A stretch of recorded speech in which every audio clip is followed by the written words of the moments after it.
Assalamualaikum warahmatullahi wabarakatuh. Selamat pagi semua kepada rakyat Malaysia. Hari ini hari ke-7 sudah pun kita berpuasa untuk Ramadan 1445 Hijrah dan hari ini 18 Mac 2024.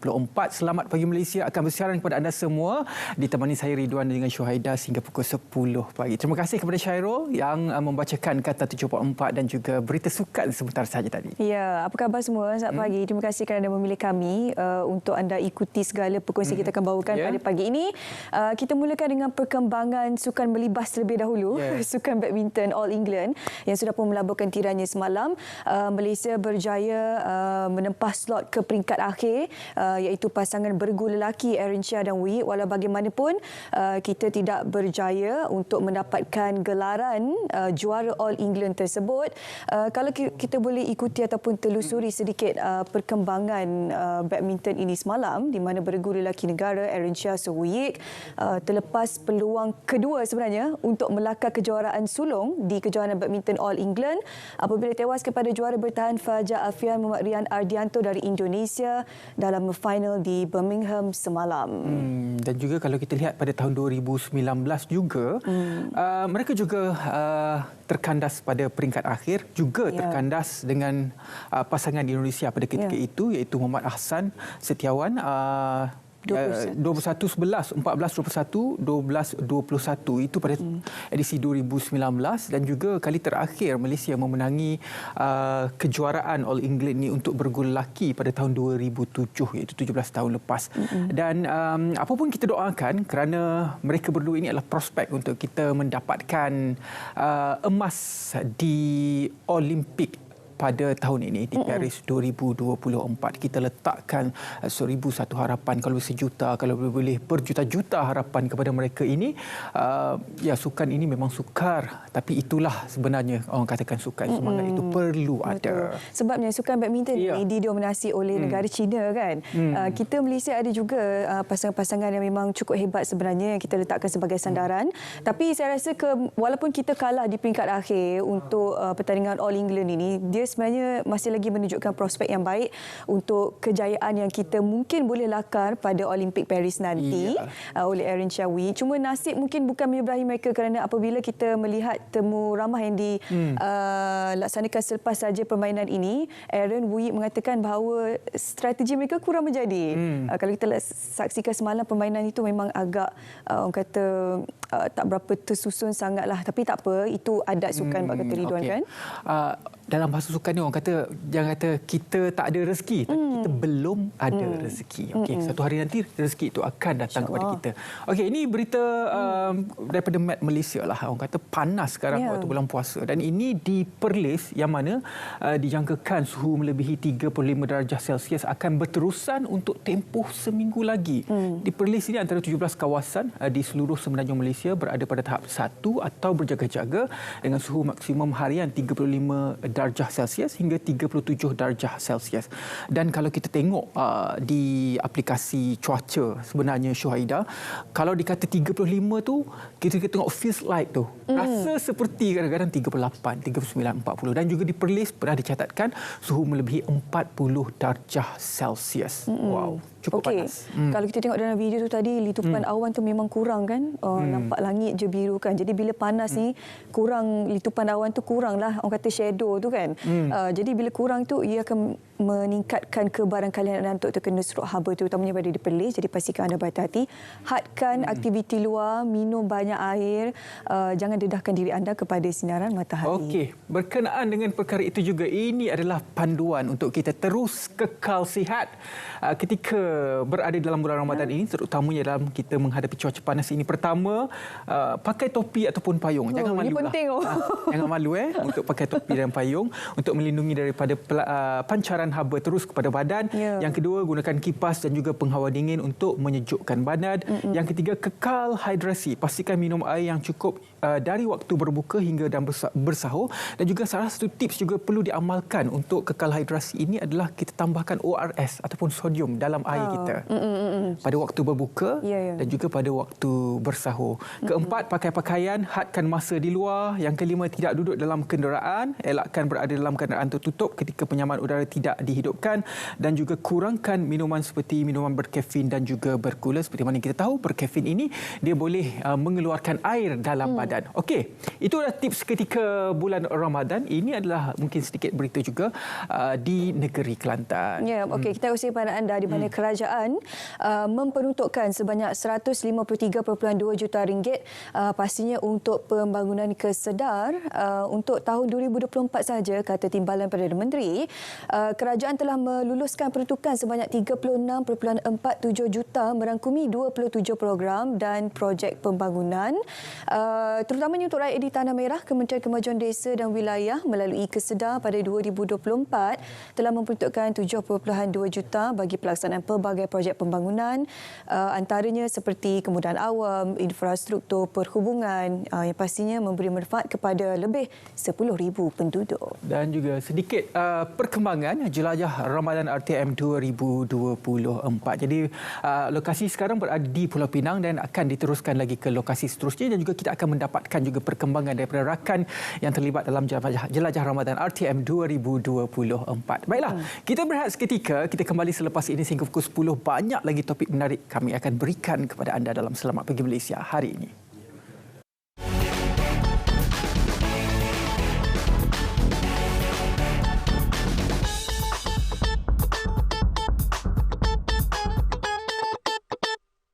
Kita patut jadi negara sihat. Islam itu menekankan keperluan menjaga kesihatan. Tapi Malaysia nombor 1 dari segi penyakit kerana menelan, menghirup gula berlebihan. Kita perlu lihat bukan hanya gula putih kita ambil ni, tapi kita perlu lihat gula-gula yang tersembunyi. Contohnya kalau kita ambil makanan-makanan bertin, dalam tu dah ada gula dah. Kita ambil pula sos cili, sos tomato dan sebagainya, dalam tu pun dah ada gula. Kita pergi pula dekat kedai nasi kandar, bahkan pula yang berkuah-kuah semua kan, dalam tu pun dah ada gula tambahan.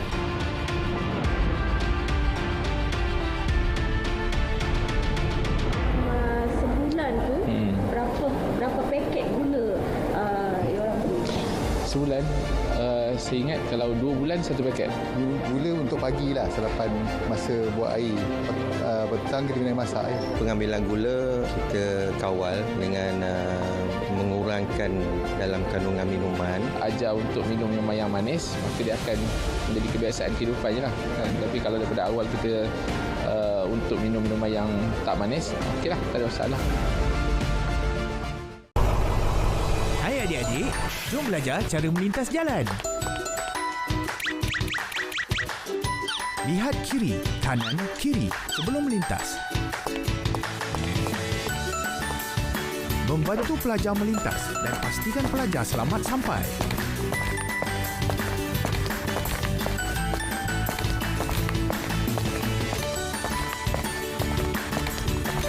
Jangan tiru pemanduan seperti ini. Contohi pemanduan dan peraturan dengan berhemah.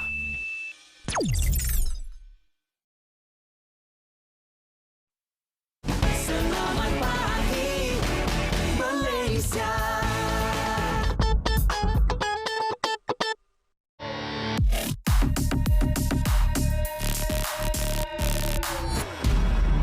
Tular muat naik mempersoal tindakan kerajaan berkaitan isu agama. Dakwa si penghantar Putrajaya tak sensitif dengan agama rasmi persekutuan. Dia turut menuduh tindakan itu dilakukan bagi menjaga hati masyarakat bukan Islam. Semakan pasukan biar betul mendapati tuduhan terbabit adalah fitnah. Ia dipercayai sengaja dimuat naik penghantar bertujuan cuba memecah belah perpaduan antara kaum. Hakikatnya, semua isu yang dibangkitkan telah dijawab. Dengan kali terakhir hal berkaitan pengoperasian kantin sekolah semasa Ramadan dijelaskan. Bagi mengelak terus malukan diri dengan buat tuduhan melulu, penghantar tidak wajar hanya pandai bermain media sosial. Sebaliknya, individu itu perlu ikut sama perkembangan semasa menerusi sumber berita sahih. Henti sebar fitnah. Jangan biar kejahilan hukum diri sendiri. Memainkan isu 3R adalah kesalahan. Terima maklumat palsu atau bahan fitnah, segera lapor ke MCMC. Biar betul, tak pasti, jangan kongsi.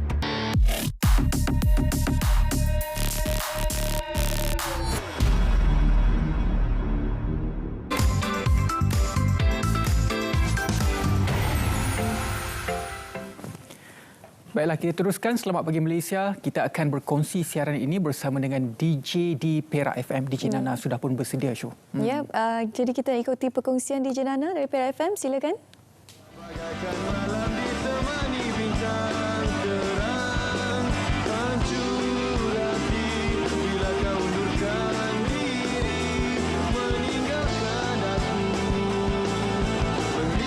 Terima kasih Ridwan dan Syuhaida. Assalamualaikum. Selamat pagi semua. Terima kasih pada anda yang sedang mengikuti siaran Perak FM dan seketika ini menerusi seleksi pagi. Selamat pagi juga kepada yang sedang menonton Selamat Pagi Malaysia pada pagi ini. Anda bertemankan Nana di sini menerusi seleksi pagi dari konti Perak FM.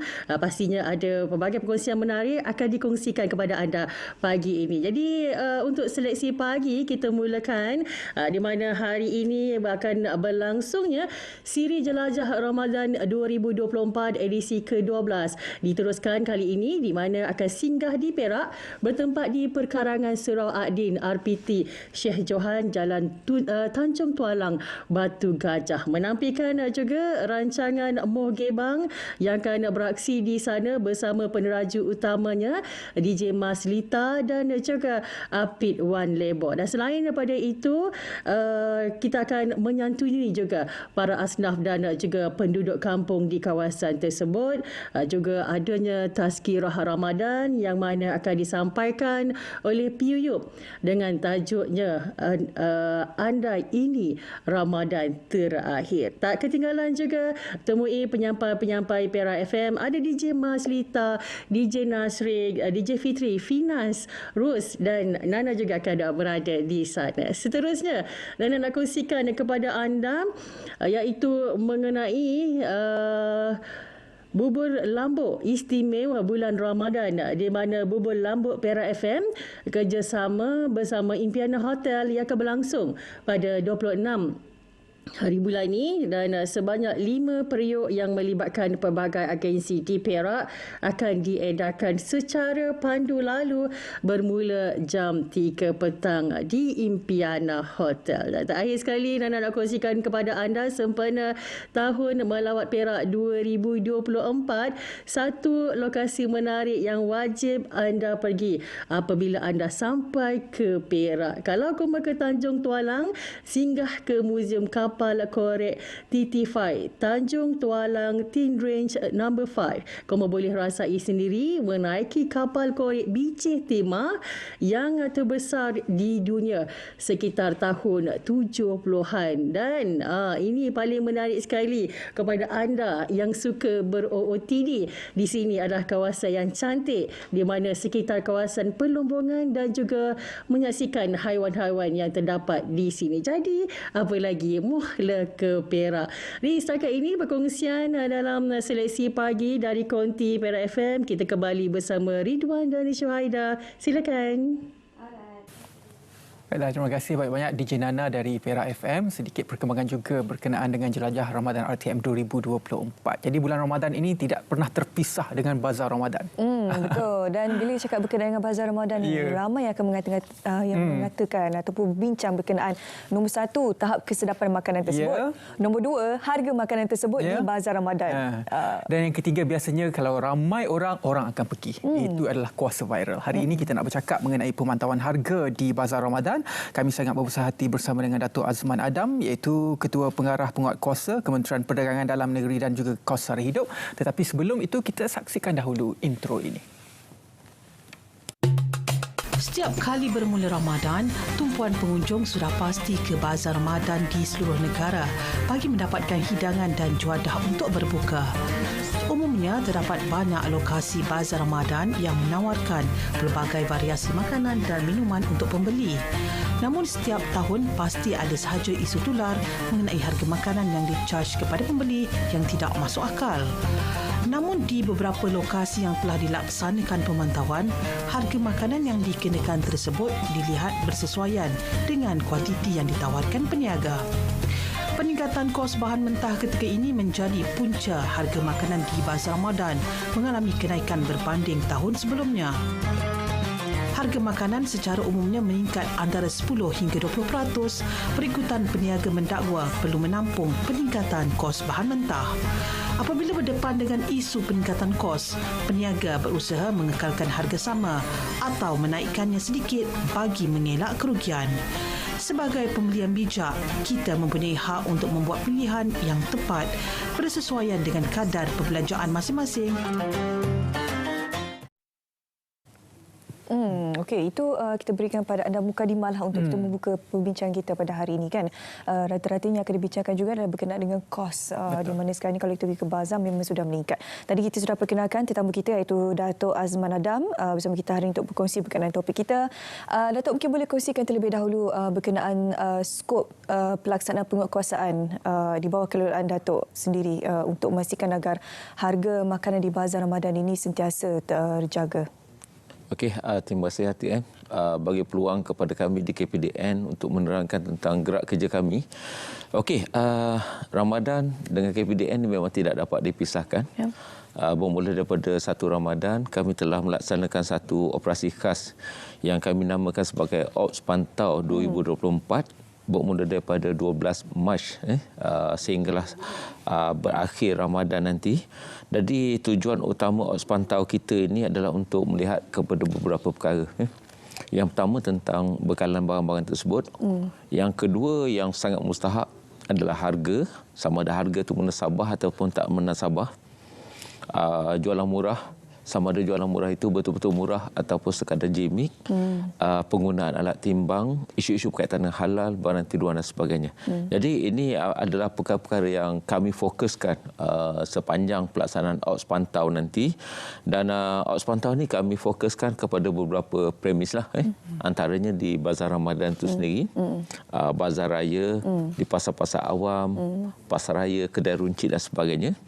Jadi ini adalah satu gerak kerja yang kita kata berfokus supaya kepentingan peniaga dan kepentingan pengguna dapat kita jaga menjelang sambutan Hari Raya pada tahun ini. Datuk, secara asasnya selain daripada meletakkan tanda harga, apakah syarat-syarat yang perlu dipatuhi oleh peniaga ketika berniaga di Bazar Ramadan khususnya, Datuk? Sebenarnya tanda harga lah yang paling asas sekali. Sebab dia akan membolehkan kita untuk membuat perbandingan harga. Sama ada gerai A, gerai B, gerai C mana yang lebih setimpal. Kadang-kadang walaupun produknya sama tetapi kadang-kadang yang ni saiz dia besar sikit, yang ni intinya lain, bahannya lain dan sebagainya. Jadi oleh sebab itu harga adalah sangat penting untuk dipamerkan. Jadi tidak boleh tidak untuk saya katakan bahawa kita telah menjejak ke tahun 2024 di mana sepatutnya peniaga dah tahu tanggungjawab mereka sebagai peniaga. Nombor 1, kena letak tanda harga. Dan kita tidak teragak-agak untuk mengambil tindakan yang tegas kepada mereka sebab mereka selalu memberikan pelbagai alasan. Kononnya baru saja buka perniagaan, lupa dan sebagainya. Jadi dengan menggunakan 2,200 pegawai kita seluruh negara, saya rasa alasan-alasan lapuk seperti itu bukanlah satu alasan untuk mereka mengelirukan pengguna. Kadang-kadang ada juga pengguna yang apabila dah beli, dah masuk dalam plastik beg dan sebagainya, mereka tahu rupanya harga yang dikenakan kepada mereka adalah harga yang tidak masuk akal. Jadi itulah antara perkara-perkara yang sangat penting. Di samping aspek-aspek lain jugalah seperti kebersihan dan sebagainya. Jadi kita lihat kebelakangan ini 6 hari sehingga semalam kita berpuasa di dada-dada media sosial, kita tengok banyak sekali perdebatan tentang isu di Bazar Ramadan ni. Ada yang berkatakan tentang mutu, ada yang berkatakan tentang macam semalam saya tengok ada satu tempat beli beli murtabak ada lipas contohnya. Kan? Dan pelbagai lagi isu-isu lain yang pada saya bulan Ramadan adalah satu bulan untuk memberi peluang kepada peniaga-peniaga bermusim ni untuk mendapatkan keuntungan. Tetapi mereka perlu mendapat keuntungan ini melalui jalan-jalan yang kita kata dibenarkan oleh undang-undang. Jadi mereka tidak boleh meletakkan harga yang melampau. Mereka tidak boleh kita kata membebankan pengguna dengan harga yang tidak masuk akal dan sebagainya. Dan daripada situlah kami mengalu-alukan aduan daripada orang ramai supaya kami di KPDN dapat mengambil tindakan, insyaAllah. Dalam Datuk menyebut berkenaan dengan aduan itu kan, yang penonton kita sedang menyaksikan sekarang ini, mungkin baru terkena semalam pergi bazar Ramadan kan, makanan tak sepadan dengan harga, makanan tak bersih. Bagaimana mereka boleh menyalurkan aduan tersebut kepada pihak KPDN terutamanya? Okey, kita sebenarnya di segi penyaluran aduan kita banyak. Okey, kita ada beberapa saluran aduan lah. Tetapi saya nak ambil peluang ni dulu Syuhada dan juga Cik Ridwan. Yang pertama ni, kita sangat mengalukan aduan terus kepada kami. Kadang-kadang kita tengok kebelakangan ini pengguna-pengguna kita ni dia lebih cenderung untuk memviralkan dulu. Dan ini kan akan menggagalkan penguatkuasaan ini, menyusahkan kita. Maksudnya ialah kadang-kadang apabila kita membuat serbuan ataupun pemeriksaan, bukti tersebut telah pun dihapuskan ataupun mereka ni telah menutup perniagaan dan sebagainya. Jadi saya rasa untuk masa-masa akan datang, pengguna-pengguna kita boleh memberikan maklumat tersebut kepada kami dulu di bahagian penguatkuasa. Sebab kami di bahagian penguatkuasa ni, yang pertama kami ada beberapa saluran aduan. Yang paling popular sudah tentulah WhatsApp 019-279-4317 ataupun 019-8488-000. Dan kami untuk Ops Pantau 2024 ini, kami ada membuka satu talian khas kepada pengguna yang beroperasi 7 hari seminggu. Yang tu boleh telefon kami 03-8882-6088 ataupun 03-8882-6245. Jadi kami akan beroperasi pada setiap hari. Dan boleh saya bagi tahu Cik Ridwan, pada sehingga semalam 6 hari puasa, kita dah terima sebanyak 289 aduan. Dan 179 daripada aduan tersebut adalah berkaitan, satu, tanda harga, dan yang kedua adalah harga tidak munasabah, dan lain-lain adalah berkaitan dengan penggunaan alat timbang dan sebagainya. Jadi harga adalah komponen terpenting aduan yang kita terima daripada pengguna sekarang. Tapi itulah, kalau katakan harga tidak munasabah, ada satu isu berkenaan dengan harga murtabak RM10. Tapi bila pergi tengok saiznya besar, isinya tebal. Bagaimana pertimbangan dilakukan untuk menyelesaikan isu harga yang tidak munasabah ini di pihak KPDN? Okey, itulah yang kami katakan tadi. Nombor satu, nak berniaga, tanda harga kena ada. Sebab daripada situ pengguna boleh melakukan perbandingan harga antara gerai ke gerai dan sebagainya. Sebab daripada situ juga, jika pengguna tidak puas hati ataupun mendapati berlakunya kenaikan harga yang mendadak ataupun tidak munasabah, kita ada kuasa. Yang pertama, kita akan mengeluarkan satu notis kepada peniaga tersebut, di mana peniaga tersebut bertanggungjawab untuk menjawab kepada kami di KPDN apakah komponen-komponen asas untuk pembuatan sesuatu bahan makanan tersebut dan kadar charge, sama ada munasabah atau tidak munasabah. Dan sekiranya mereka kita dapati gagal untuk memberikan ataupun menjawab notis yang dikemukakan oleh pegawai kita, ia juga merupakan satu kesalahan. Dan sekiranya kami dapati berlakunya elemen pencatutan di situ juga, dia juga merupakan satu kesalahan. Jadi kami akan meneruskan Ops Pantau ini sehinggalah berakhirnya musim perayaan, dan ini adalah satu proses yang berulang. Setiap tahun kami akan cuba untuk memberikan yang terbaiklah kepada pengguna-pengguna kita. Okey, kita ada video yang kami sudah sediakan untuk anda untuk kita mendengar sedikit apa agaknya pendapat ataupun pandangan para peniaga di Bazar Ramadan. Jom sama kita saksikan. Dengan harga yang kita tawarkan satu paket RM3 untuk kuih muih, buat masa sekarang alhamdulillah belum ada lagi pengadu-pengadu ataupun customer yang mengadu dengan kita lah dengan tanda harga mahal. Tapi kita bersyukur alhamdulillah dengan harga yang kita tetapkan lah. Macam saya kan, saya niaga macam murtabak apa semua ni, sebenarnya memang kenaikan harga sangat tinggi. Sebab contoh macam tahun lepas kita orang dapat harga yang contohnya harga daging 14, sekarang dah naik 17. Macam daging cincang pun sama, daripada 13 naik 17. So untuk samosa karipap pun sama, kenaikan harga RM1 ke RM2. So nak tak nak memang terpaksa naik harga lah. So kita pun peniaga, kita pun pembeli. So nak tak nak memang terpaksa lah. Saya memang betul lah apa yang customer beritahu. Tapi kita ialah nak beli barang mahal, terpaksa belilah. Kalau kita nak jual mahal, kita fikir orang pula tak apalah, walaupun kita rugi, jual je lah walaupun barang betul mahal. bagi pendapat saya lah. Sebab saya memang macam tu. Kalau barang mahal, saya suka jual barang murah-murah lah. Itu dia sedikit pendapat daripada peniaga di Bazar Ramadan. Ditelan mati mak, di luah mati bapak. Situasinya begitulah. Dia pun berada di tengah-tengah kan. Ya. Ada peniaga yang bersimpati macam tadi tu, tak apalah kan. Tapi ada peniaga yang dia mempunyai fikiran sebagai seorang peniaga kan, bisnes, dia nak kau untung, dia akan makat lebih sikit lah kan. Bercerita berkenaan kos harga ni, KPDN antara kementerian yang sentiasa memantau berkenaan kenaikan harga barang asas dan sebagainya. Walau bagaimanapun, adakah terdapat sebarang kerjasama rentas kementerian untuk memastikan agar penguatkuasaan daripada pihak KPDN ini boleh dijalankan secara total, secara menyeluruh untuk memastikan inilah rakyat dapat menikmati harga barang yang setara? Okey, terima kasih Puan Syahda. Okey, sudah tentulah kita whole government approach. Dalam penguatkuasaan ini kita tak boleh bersendirian. So antara rakan strategik kami untuk Ops Pantau ni termasuklah Kementerian Kesihatan, pihak PBT dan juga yang paling penting untuk menentukan kesinambungan bekalan ini adalah Kementerian Pertanian dan juga Ketua Jaminan Makanan. Itu antara beberapa strategik partner kita dalam menguatkuasakan dan memastikan pengguna-pengguna kita ini mendapat layanan yang sewajarnya dalam musim Ramadan dan juga menjelang Aidilfitri ini. Jadi sedikit statistik, 6 hari pertama Ramadan, kami telah membuat pemeriksaan ke atas 10,698 premis dan kita ada 28 kes setakat ini. Sebenarnya kalau kita nak cakap tentang kes ni, Cik Ridwan, memang secara overall memang kita pematuhan peniaga tu agak tinggi.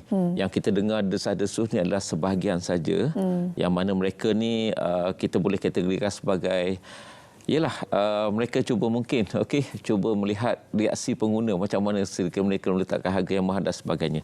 Tetapi pengalaman saya 31 tahun dalam bidang penguatkuasaan ni, selalunya peniaga-peniaga yang beretika ini mereka akan kekal bertahan dalam pasaran. Dan itulah yang saban tahun apabila kami membuat pemeriksaan, kami akan menjumpa peniaga yang sama. Sebab etika mereka tinggi dan sudah tentulah pengguna-pengguna akan memberikan kesetiaan untuk memberi produk dan menyokong perniagaan mereka. Tetapi ada juga yang saya dapati daripada pengalaman yang berniaga untuk dapat untung cepat dan sebagainya, kadang-kadang setahun lepas tu kita pergi tak ada dah. Jadi di situlah yang kita nak letakkan konsep baru di kementerian ni, bahawa rahmah yang kita duduk perkenalkan menu rahmah, jualan rahmah dan sebagainya. Rahmah itu adalah sebahagian daripada konsep keberkatan yang kami cuba terapkan juga dalam Ops Pantau kita pada tahun 2024 ni. Bukan sekadar berniaga untuk mendapatkan keuntungan, tetapi jangan lupa juga elemen-elemen keberkatan yang sepatutnya kita timbul. Apatah lagi perniagaan ini kita jalankan dalam bulan Ramadan. Jadi itu antara aspek-aspek yang ditekankan oleh pihak kementerian, khususnya di bahagian penguatkuasa untuk penguatkuasaan Ops Pantau tahun 2024. Datuk, kami juga difahamkan bukan sahaja pemantauan dilakukan di Bazar Ramadan, malah di Bazar Syawal juga akan dilakukan pada malam hari juga. Gerakan kami ini satu gerakan secara fizikal. Tuan-tuan boleh nampak pegawai beruniform macam saya berada di mana-mana. Itu yang pertama.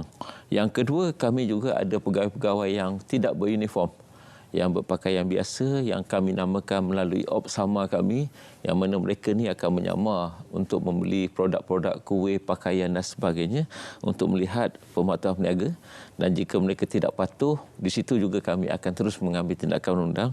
Dan satu lagi, kami ada satu seksyen khusus di KPDN Putrajaya di Ibu Pejabat, di mana seksyen ini akan membuat pemantauan secara maya online. Jadi itu gerak kerja yang dilaksanakan oleh kami di KPDN. Tetapi apapun, saya nak nyatakan di sini bahawa banyak juga maklumat yang kami dapat daripada aduan-aduan daripada orang ramai. Jadi oleh sebab itulah saya mengalu-alukanlah aduan maklumat daripada orang ramai supaya kami di KPDN ini dapat memberikan perkhidmatan yang lebih baik lagi kepada masyarakat di negara kita, insya-Allah. Secara ringkas Dato', untuk minit terakhir kan, apakah bentuk-bentuk aduan yang mereka boleh sampaikan aduan kepada pihak KPDN? Contoh yang pertama, kita maklum sini tanda harga tak ada kan, kita boleh bagi aduan. Selain daripada itu apa lagi Dato' secara ringkas? Selain daripada itu, kualiti makanan pun Kualiti boleh. makanan boleh. Jadi kita akan salurkan kepada KKM apa yang mereka rasa terkilan tentang sesuatu perniagaan tu boleh. Boleh. Penggunaan alat timbang, kadang-kadang mereka berniaga ni tanpa alat timbang yang sah ataupun alat timbang tersebut boleh juga aduan. Ada juga yang mengelirukan di segi tanda halal sebagai contoh. Itu pun juga boleh. Ataupun macam saya kata tadi, jualan murah. Dulu RM10, diskaun jadi RM7. Tapi sekarang ni dia letak 15, diskaun jadi RM10. Jadi itu juga boleh. Mengelirukan lah ya. Mengelirukan. Baik, terima kasih Dato' kerana berkongsi dengan Penuntut Pagi Malaysia hari ini apa yang dilaksanakan oleh pihak KPDN untuk memantau harga makanan di Bazar Ramadan dan juga premis-premis perniagaan yang lain. Terima kasih bersama kami hari ini di studio. InsyaAllah. Semoga Ops Pantau ini diteruskan lagi untuk menguatkuasa dan juga memastikan para peniaga kita mengikuti undang-undang yang ditetapkan. Baiklah, kita teruskan Selamat Pagi Malaysia pada kali ini untuk kita saksikan Marhaban Ya Ramadan dengan tajuk Pintu Ar-Rayyan. Saksikan.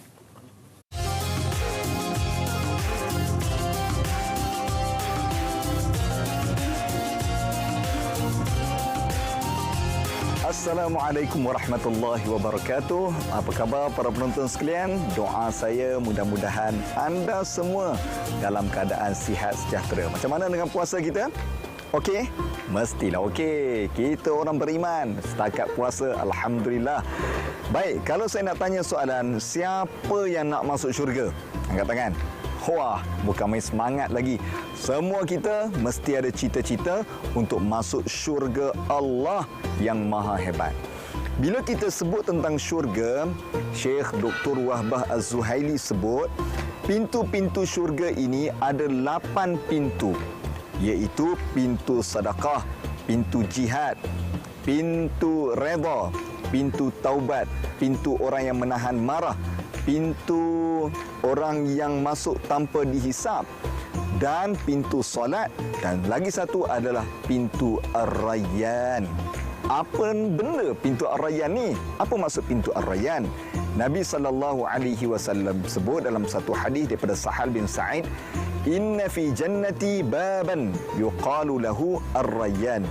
Di dalam syurga ada satu pintu yang dinamakan sebagai Ar-Rayyan. Yuqalu lahu minhu as-saimun. Orang yang yadkhulu minhu, orang yang masuk ke dalamnya, as-saimun, orang-orang yang berpuasa. Inilah pintu khusus bagi orang yang berpuasa, dia akan masuk syurga dengan satu pintu namanya Ar-Rayyan. Sebab itu para hadirin sekalian, kita mesti sungguh-sungguh berpuasa kerana Allah Taala telah sediakan satu laluan khas, laluan istimewa, private lane kepada orang-orang yang berpuasa. Jadi orang-orang yang berpuasa dia akan beratur masuk ke dalam syurga dalam pintu tersebut. Masya Allah, tuan-tuan dirahmati Allah. Sebab itu kita hari-hari di TV1 buat program untuk memberi peringatan dan tazkirah mengenai Ramadan supaya membangkitkan semangat dan iman kita bahawa Ramadan ini kita ada satu tujuan untuk kita sama-sama masuk ke dalam syurga melalui pintu apa? Ya, pintu Ar-Rayyan. Wallahu a'lam.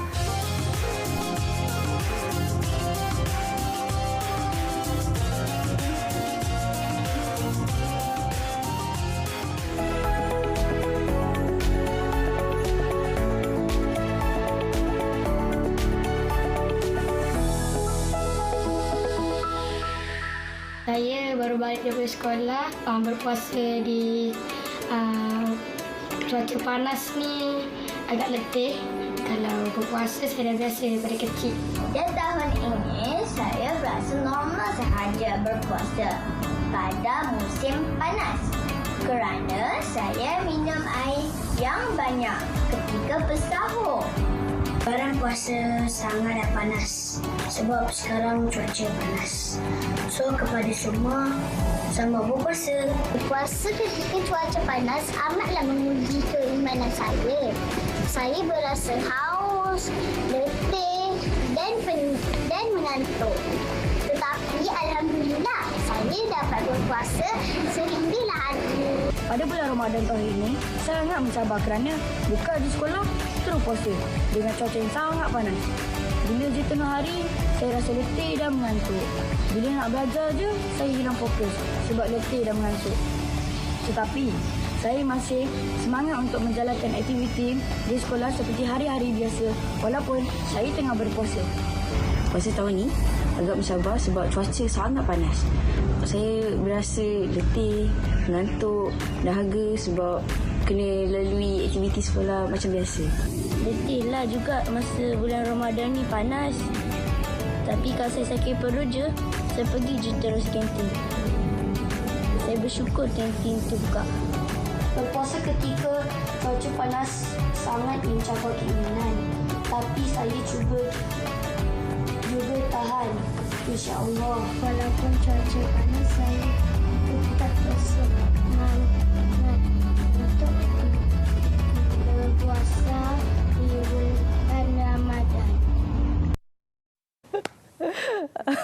Okey, saya terpaksa menahan gelak saya sebab saya geli hati sebenarnya mendengar respon daripada adik-adik kita tu kan. Tapi rata-rata kalau kita rangkumkan tu mengatakan mereka letih dan mengantuk kan bila berpuasa dalam keadaan cuaca yang panas ni. Jadi kita nak bertanya kepada pakar yang boleh menjawab kepada persoalan mengapa sebenarnya apabila panas dan berpuasa boleh menyebabkan keletihan kepada adik-adik kita ini apabila berpuasa. Saya perkenalkan Dr. Nabila Azmi, pakar perubatan kecemasan Hospital Columbia Asia Bukit Rimau. Dr. Nabila, Assalamualaikum, selamat pagi. Assalamualaikum warahmatullahi wabarakatuh. Okey, baik, kita dapat dengar tadi kan reaksi anak-anak pelajar-pelajar ini kan. Apa yang mereka rasa bila berpuasa waktu panas. Mungkin doktor boleh ceritakan dari sudut saintifiknya bagaimana sebenarnya badan kita memberikan reaksi sewaktu bulan berpuasa ini terhadap cuaca yang panas dan menyebabkan keletihan kepada anak-anak ini. Okey, bila waktu cuaca panas, badan kita akan membuat reaksi di mana kita akan kuat berpeluh. So bila kita kuat berpeluh, kita punya keperluan air sebenarnya menjadi lebih tinggi.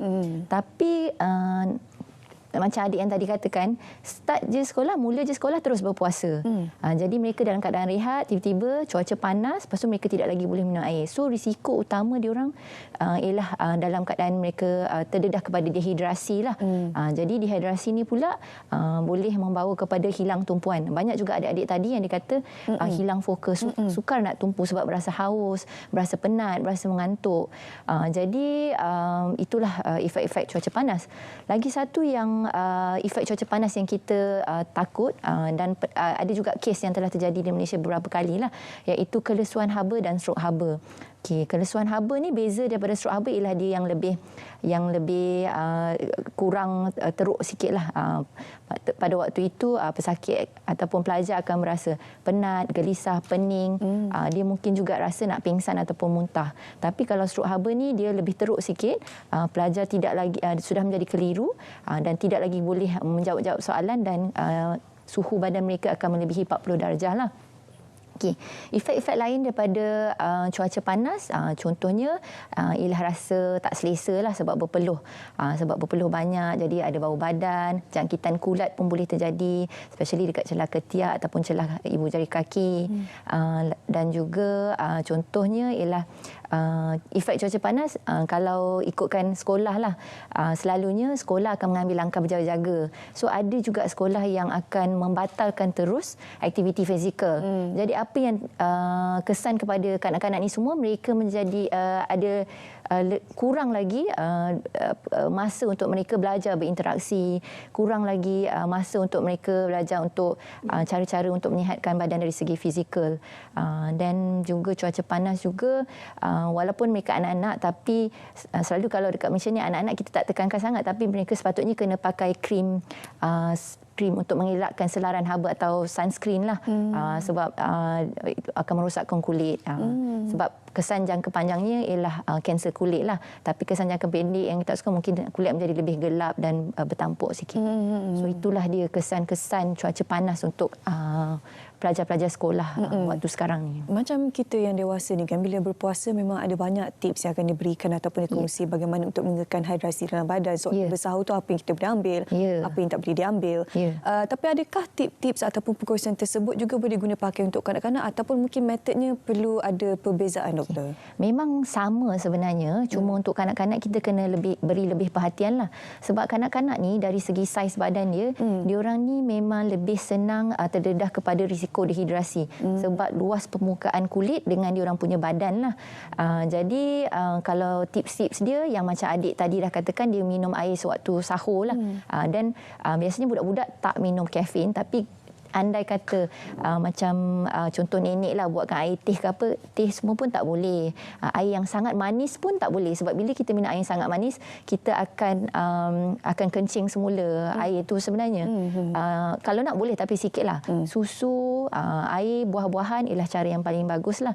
Dan juga actually bukan sewaktu sahur saja. Kan selepas dah buka puasa tu, antara buka puasa dengan sebelum tidur tu, sebenarnya kanak-kanak ataupun semua yang berpuasa digalakkan untuk selalu minum air. Contohnya waktu mereka macam tengah menunaikan solat tarawih ke apa, digalakkan untuk mereka sentiasa bawa sebotol air lah. Dan walaupun bila siang kita dah dalam keadaan dehidrasi sikit, tapi Allah Maha mengetahui. So bila kita pun tahu masa tu kita dalam keadaan dehidrasi sebab kita tak menghasilkan kencing. Tapi bila malam tu kita kena pastikan diri kita minum air dan pastikan kita punya kencing tu jernih dan tidak pekat lagi. Macam itulah. Dan makanan pun kita boleh pelbagaikan.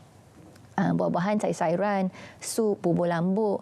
Untuk kanak-kanak ni diorang perlukan kalori yang tinggi. So macam protein pun bagus, contoh macam ayam, daging, ikan, dan kurangkan sos-sos yang banyak sangat garam dan gula. Dan cara masak yang terbaik sebenarnya yang paling sihat ialah melalui teknik pembakaran dan steam lah. Dan kuih-kuih pun boleh, tapi tak boleh banyak. Nak minum jus pun boleh, tapi jangan jus yang sudah dicampur dengan air gula. Kalau boleh yang dibuat sendiri. Contohnya tembikai, campur lemon sikit, ataupun air limau nipis. Tu akan memberi rasa sikit and electrolyte sikit. Dan akan membantu mereka untuk dehidrasi dan untuk balancekan semula kandungan elektrolit dalam badan. Untuk kanak-kanak ini, berapa liter air diperlukan sebenarnya sewaktu sahur? Kalau macam orang dewasa, kita tahulah kan 8 gelas sehari itu yang sering diwawatkan lah. Tapi takkan kanak-kanak minum 8 liter, doktor? Berapa amount yang diperlukan untuk kanak-kanak sebenarnya? Sebenarnya, berapa liter yang kita perlukan bergantung kepada berat badan kita dan juga aktiviti kita dan cuaca pada waktu itu.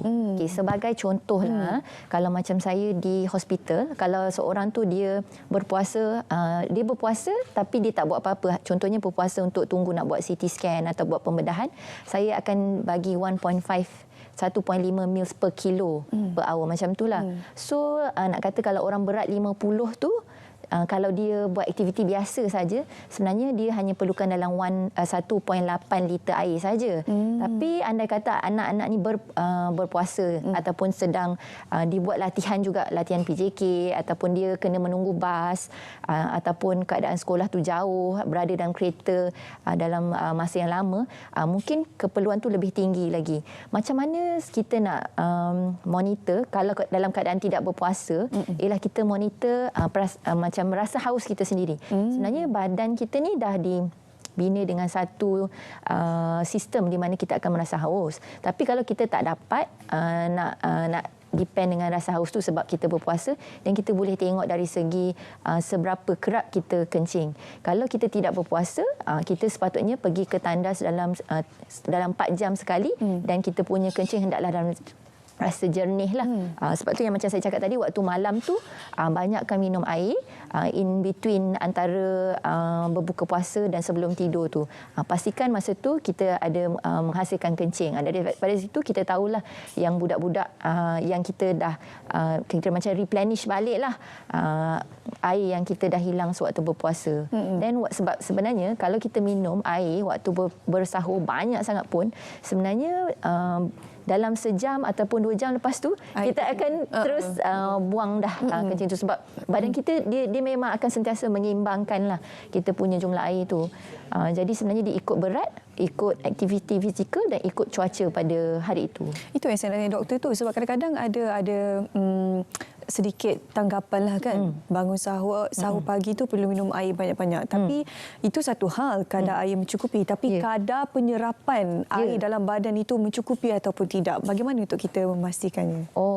Cukup atau tidak? Okey. Saya rasa untuk contoh untuk adik yang berumur mungkin darjah 3, darjah 4, bolehlah minum 3 ke 4 gelas. Okey.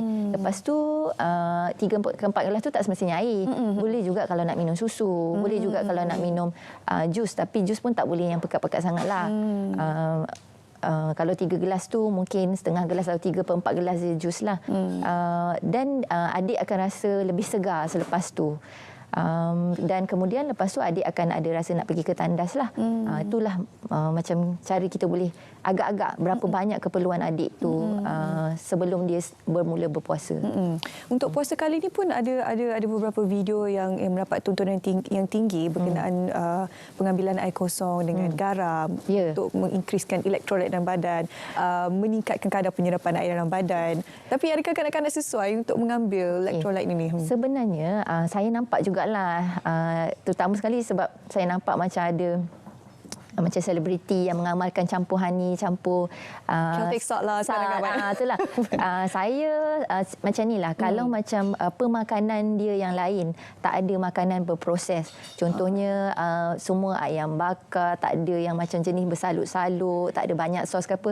Mungkin kita boleh kata adik tu mungkin memerlukan garam sikit. Tapi sebenarnya masalah kita sebagai rakyat Malaysia ni, kita terlebih garam. Makanan kita dah ada garam. Dah. Jadi saya tak berapa sarankanlah. Sebab saya ada nampak macam ada satu ahli sukan ni, dia ahli sukan New Zealand lah, rugby Sonny Bill. Dia memang makan oat, binar, lepas tu dia minum air yang campur madu dan juga garam. Mungkin untuk dia sesuai lah sebab dia makan oat.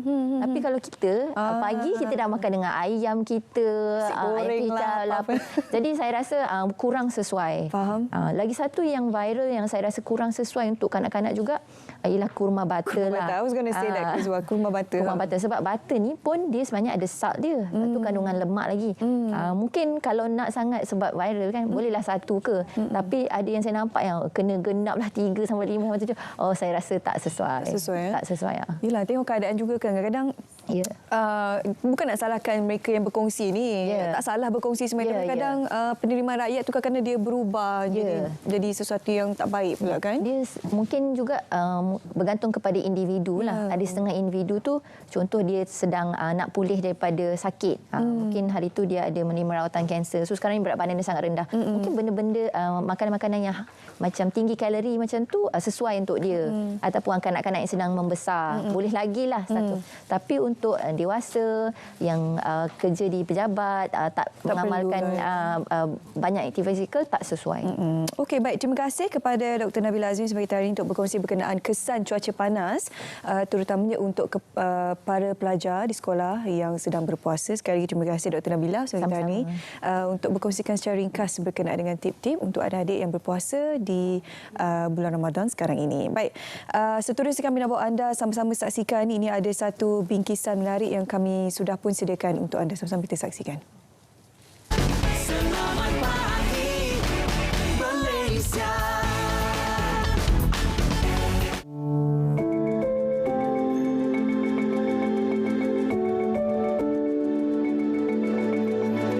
Negeri Johor mempunyai banyak peninggalan artifak, terutama ketika era pemerintahan Kesultanan terdahulu dan Kesultanan moden. Bagi memastikan peninggalan bersejarah ini terus diingati dan dihayati oleh setiap lapisan masyarakat, Galeri Sejarah Johor di Komta JBCC dibuka secara percuma untuk kunjungan orang ramai. Dibuka dengan kerjasama rakan-rakannya, Galeri Sejarah Johor ini mula tercetus selepas pertemuan mereka bersama Tunku Temenggung Johor, Tunku Idris Iskandar Sultan Ibrahim 2 tahun lalu. Jadi Tengku Temenggung Johor bagi galakan dekat kita. Bukan galakan macam mana, dia pesan kat saya, dekat Faris, dia kata, kalau awak betul-betul minat kumpul barang-barang ni, dia kata, awak cubalah buat macam wujudkan satu galeri ke kan. Jadi itulah pelan-pelan kita buat. Kita bermula daripada tebing Dato' On. Tebing Dato' On 9 bulan kat Kat sini kita dah 6 bulan lah. Pelbagai artifak dikumpul termasuk duit-duit lama. Turut dipamerkan adalah artifak-artifak yang mempunyai kaitan dengan peristiwa berlaku di Johor. Bagi Muhammad Faris, kesemua artifak ini tidak dapat diukur dengan wang ringgit kerana mempunyai nilai keistimewaannya tersendiri. Pada saya kalau nak cakap barang paling mahal, saya pun tak tahu sebab semua barang-barang sejarah pada saya semua mahal. Cuma kat sini yang istimewa pada saya, kita banyak koleksi buku-buku. Buku-buku ni pula buku-buku memang limited, khas untuk keluarga Diraja Johor. Lepas tu kita ada macam set-set kereta api, batu-batu bersurat. Lepas tu gambar-gambar keluarga Diraja Johor yang saya yakin memang tak ada kat mana-mana lah. Set kunci kereta api pertama Johor merupakan antara salah satu barangan di galeri ini. Ia berusia 110 tahun dan merupakan hanya satu sahaja di Johor. Difahamkan juga set kunci kereta api ini bakal dipersembahkan kepada Yang di-Pertuan Agong Sultan Ibrahim Sultan Iskandar bersempena dengan Hari Keputeraan Baginda pada 23 Mac nanti. Kurator Suwandi A. Samad memberitahu dia tidak memerlukan masa panjang mendapatkan barang-barang ini. Selain membeli daripada pengumpul barangan lama, beliau bersama rakan-rakannya turut menggunakan kaedah mencari barangan di hutan kerana terdapat ahli dalam kumpulannya mempunyai kepakaran memahami peta. Keseluruhan barang yang kita ada dekat galeri ini, kita anggarkan lebih kurang 5,000 jenis barang yang ada pelbagai jenis artifak dan manuskrip. Masa yang kita ambil tak terlalu lama lah, daripada maklumat orang tempatan dan kita bantuan daripada orang tempatan, kita lebih kurang dalam sehari jugalah, sehari. Semua barang dipamerkan asli dan ianya disahkan pihak pengurusan arkib. Bagi mereka, barangan ini harus dipamerkan dalam keadaan asli agar pengunjung dapat melihat, mencuba dan merasai sendiri barangan yang digunakan semasa zaman dahulu. Okey, barang-barang yang kita dapat ni kebanyakannya daripada kita dah refer kepada arkib, orang-orang arkib dah datang, jadi dia dah mengisahkan barang-barang ni original lah. Okey, penjagaan dia kita masuk dalam sokis, lepas tu dengan berhawa dingin lah, supaya kertas benda tu tak rosak lah. Dia suka sangat dengan negeri Johor ni sebab memang lagi kecil dia dulu dekat Setulah Laut, membesar kat sana apa semua. So dia suka sangat dengan sultan-sultan Johor ni lah. Dia begitu macam macam idola dia. Idola dia lah. Dia memang suka sangat. Satu arwah Tok pun memang kerja dengan Sultan Johor. JMF dulu dan JMF. Jadi memang dia fanatik lah sebenarnya, fanatik Johorian dengan Johorian. Pembukaan galeri ini diharap dapat menarik lebih ramai pengunjung ke Johor. Aina Jamal Mazlan, RTM. Selamat pagi, Malaysia. Baiklah, terima kasih banyak-banyak Ain Najah. Itu dia cerita pagi dari negeri Johor. Kembali ke Selamat Pagi Malaysia. Di studio untuk kali ini kita akan bawakan topik berkenaan dengan TVET. Bagaimanakah usaha kita untuk memastikan supaya pendidikan TVET ini dapat diteruskan di Malaysia, kerana TVET ini juga pernah disebut dalam Belanjawan 2024 dan pada Julai 2023 Menteri Pendidikan Tinggi pada ketika itu Datuk Seri Khalid Nordin menggesa supaya salah satu IPTA di Malaysia iaitu UPSI memainkan peranan penting dalam menawarkan kursus pendidikan dan latihan teknikal vocational TVET pada tahap tinggi bagi melahirkan lebih ramai pendidik dalam bidang itu. Jadi untuk mendapatkan keseluruhan pendapat mengenai perkara ini, saya sangat berbesar hati bersama dengan dua orang tetamu daripada UPSI. Pertama, kita ada teknologis Dr. Muhammad Azlan Muhammad Hussein, iaitu Dekan Fakulti Teknikal dan Vocational Universiti Pendidikan Sultan Idris, dan juga kita ada Profesor Madya, teknologis Dr. Samsul Arya Arifin, pensyarah kanan Fakulti Perkomputeran dan Fakultas Teknologi Universiti Pendidikan Sultan Idris. Baiklah, kita mulakan dengan Dr. Azlan dahululah. Yes, Dr. Azlan, mungkin Dr. Azlan boleh perincikan sedikit mengenai apakah bidang yang ditawarkan oleh UPSI untuk memastikan hasrat Kementerian Pendidikan ini, Kementerian Pendidikan Tinggi ini tercapai dalam bidang TVET ini. Ya, terima kasih Tuan. Untuk makluman Tuan dan juga penonton semua, tahun ni UPSI menyambut ulang tahunnya ke-101 tahun. So daripada awal penubuhannya memang fokus kami adalah untuk melahirkan pendidik-pendidik. Dan TVET adalah salah satu kami punya core business lah. Okey, so bidang TVET ni dia luas. Biasa kita dengar adalah berkaitan dengan teknologi. Contohnya teknologi elektrik, teknologi otomotif, teknologi dan juga fashion, culinary dan sebagainya. Sekarang ni bermula bersebabkan perkembangan teknologi terkini, ada satu istilah baru yang mula diperkenalkan, iaitu TVET tahap tinggi, ataupun saya lebih suka menggunakan istilah advanced TVET ataupun digital TVET. Dia berkaitan dengan teknologi-teknologi terkini, berkaitan dengan artificial intelligence dan juga berkaitan dengan teknologi digital. Dan dia mendapat tempat terkinilah di kalangan generasi-generasi terkini. So oleh itu di UPSI kita mula menggunakan teknologi-teknologi digital dan AI ini dalam pengajaran kami supaya kami dapat melahirkan guru-guru TVET yang peka dan juga mahir dalam menggunakan teknologi digital. Okey.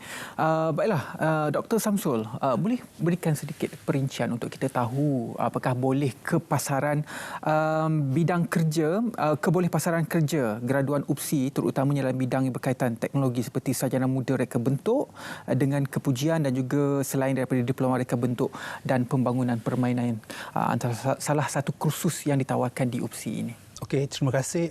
Assalamualaikum dan selamat pagi. Terima kasih, selamat pagi Malaysia dan Encik Ridwan. Untuk menjawab pertanyaan Encik Ridwan tentang diploma dan program yang kami adakan, seperti dimaklumkan, kami baru mewujudkan satu fakulti baru yang bernama Fakulti Komputeran dan Metateknologi.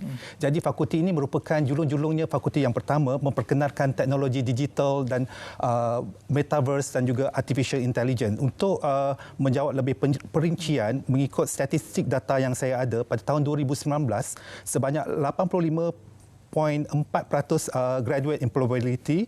Pada tahun 2020 100% graduate employability. 2021 dan 2022 96% graduate employability dalam program diploma reka bentuk dan pembangunan permainan. Selain daripada itu, kami juga mempunyai kerjasama yang ada dengan H3C Partnership, iaitu melancarkan satu program yang melengkapkan kepakaran secara komprehensif di dalam bidang berkaitan dengan pendidikan dan juga artificial intelligence ataupun kepintaran buatan. Selain daripada itu, kami juga menjalankan hubungan dengan Asia Digital Engineering, merupakan salah satu strategic alliance dengan ADE dengan mengadakan metaverse secara aviation atau penerbangan, AI dan robotics, juga kolaborasi menerusi penyelidikan. Selain daripada itu, kami juga mengadakan kerjasama menerusi World of Robotics, iaitu kolaborasi menerusi teknologi, menerusi kolaborasi robotik dan juga permainan. Selain daripada itu, kami juga mengadakan Todak Studio, Todak Academy dan Todak Digitech, di mana kami menghasilkan kolaborasi secara reka bentuk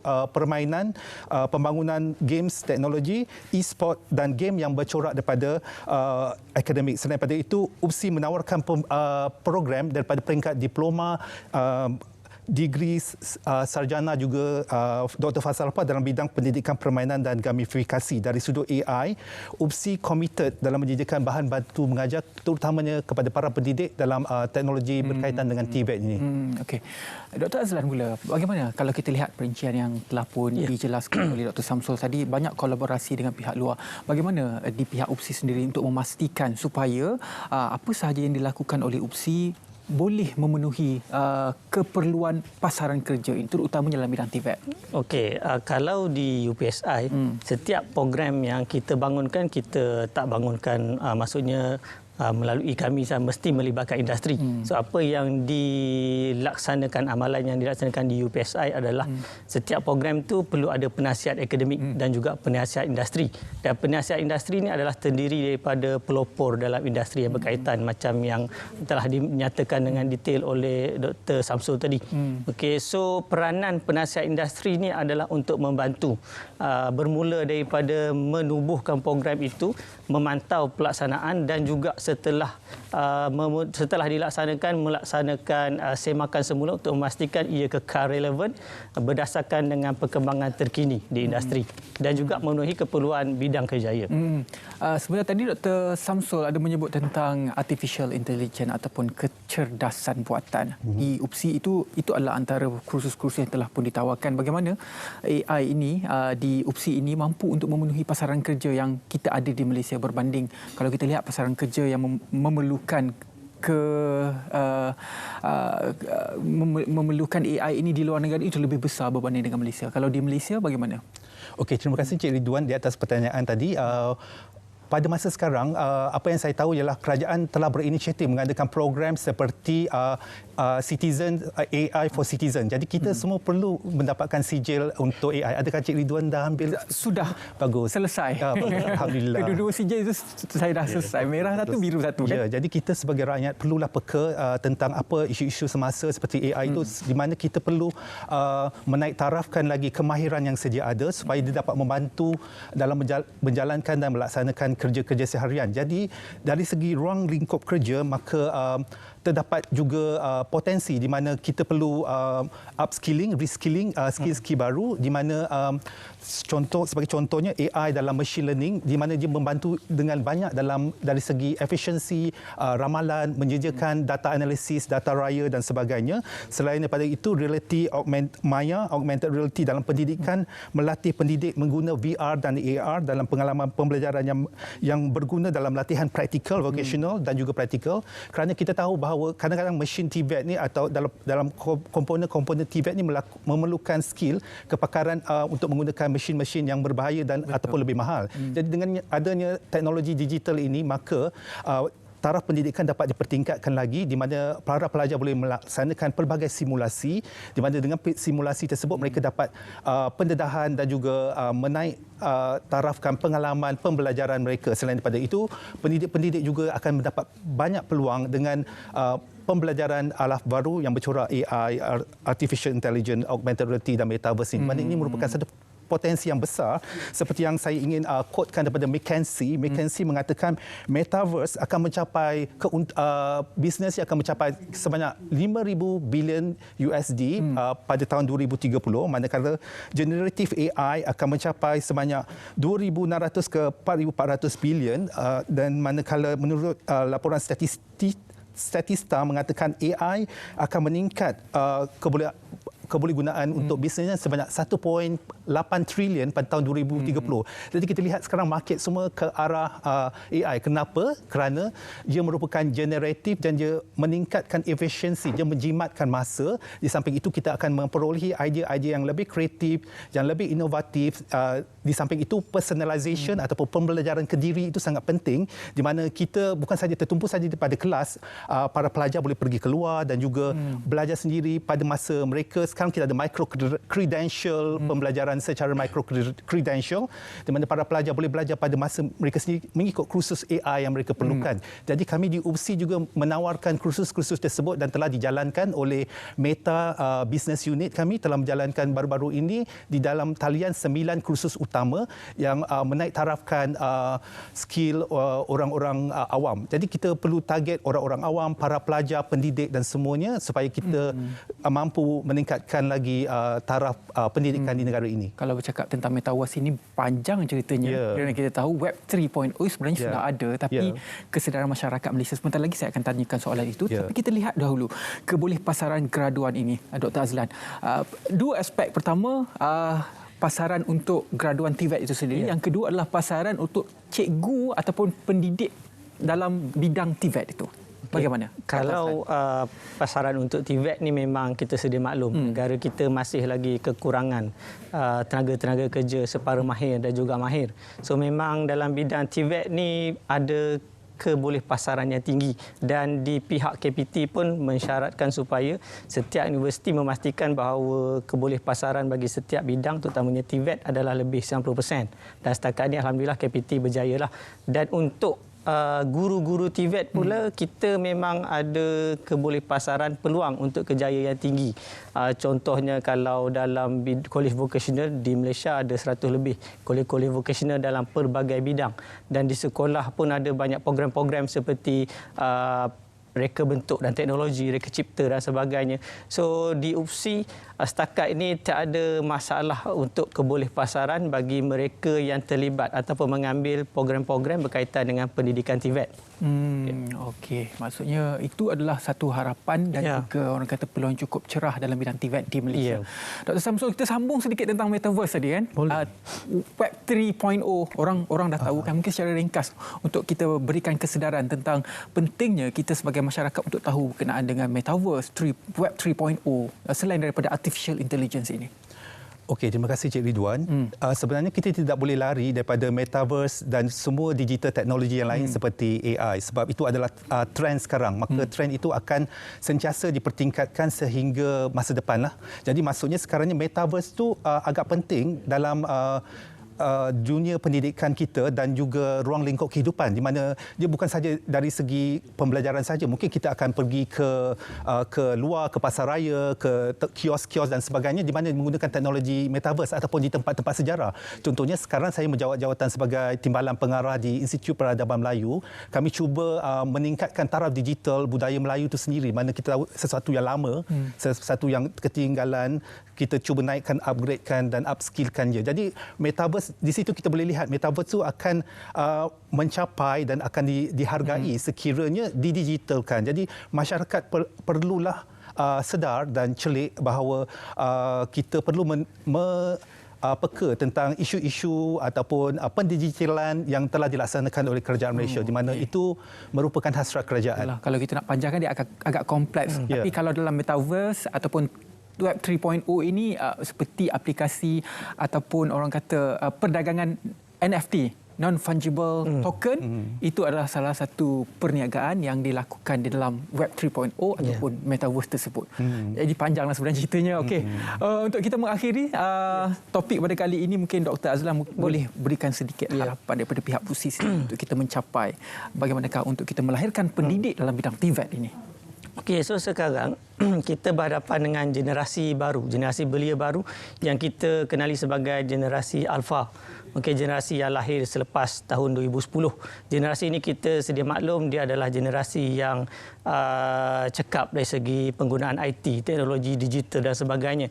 So kami di UPSI melahirkan guru-guru TVET yang tak boleh hanya menggunakan kaedah pengajaran tradisional. So apa yang kami laksanakan, kami dah upgrade kami punya pedagogi dengan mengintegrasikan AI dan juga teknologi digital supaya pembelajaran itu dilaksanakan dengan lebih menarik, bersesuaian dengan keperluan dan juga minat generasi alfa sekarang. Okey, itu dia sedikit perincian dan juga penerangan berkenaan bagaimanakah UPSI melahirkan pendidik TVET pada tahap tinggi. Terima kasih banyak-banyak kepada teknologis Dr. Muhammad Azlan Muhammad Hussein, Dekan Fakulti Teknikal dan Vocational. Juga terima kasih kepada Profesor Madya, teknologis Dr. Samsul Arya Arifin, Pensyarah Kanan Fakulti Perkomputeran dan Meta Teknologi Universiti Pendidikan Sultan Idris. Terima kasih banyak-banyak Doktor. Dan kita teruskan Selamat Pagi Malaysia. Kita akan ke Met Malaysia selepas ini untuk kita meninjau tinjauan cuaca pada hari ini. Rakan pelapor sudah pun bersedia. Kita ke Met Malaysia sekarang.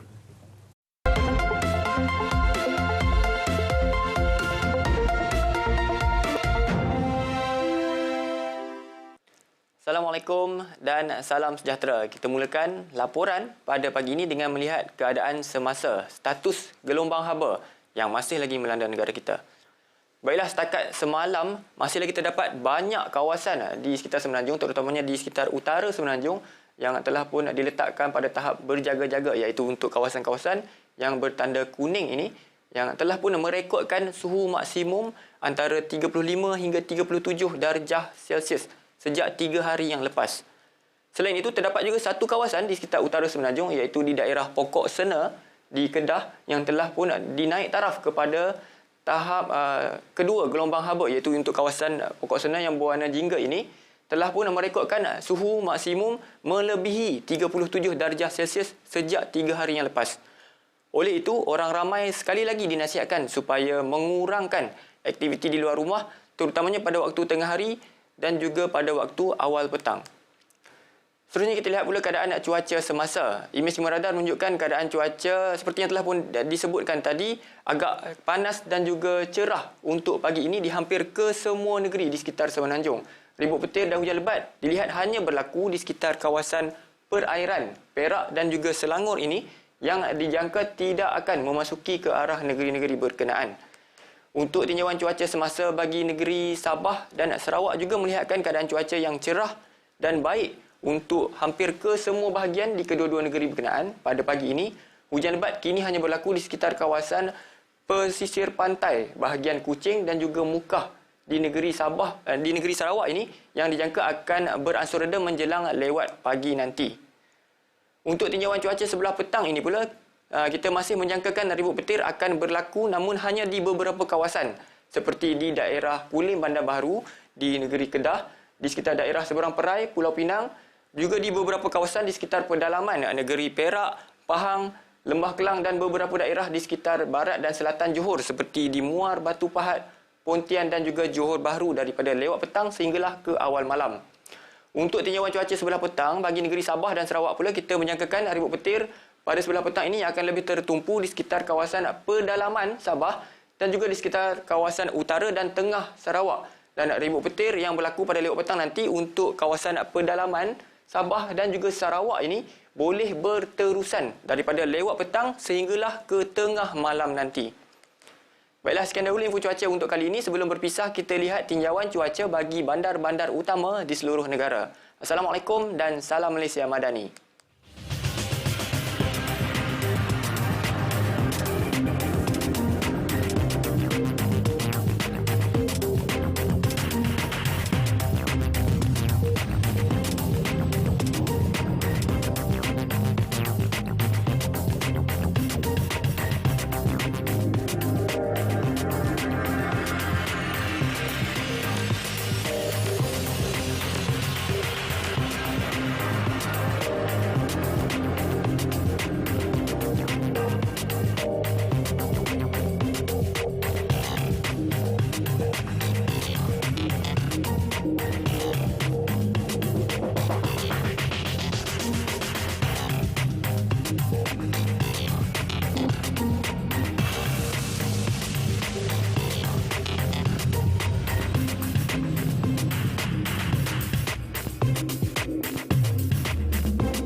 Baiklah, seterusnya kita akan saksikan satu bingkisan daripada Jelajah Ramadan RTM 2024 yang sekarang berada di Pulau Pinang yang mana ada dua penaja iaitu Nesque dan juga Petron. Apa kata kita saksikan salah satu aktiviti yang berlangsung ketika Jelajah Ramadan RTM 2024. Dalam kesibukan menjalankan perniagaan, Petron Malaysia terpanggil untuk menaja program Jelajah Ramadan RTM 2024 bagi menyantuni masyarakat sempena Ramadan. Di Pulau Pinang, pihak Petron lebih kepada memberi sumbangan untuk asnaf dan aktiviti sepanjang program berlangsung. Program ini juga sebahagian daripada usaha mereka untuk memberi balik kepada komuniti dan pelanggan.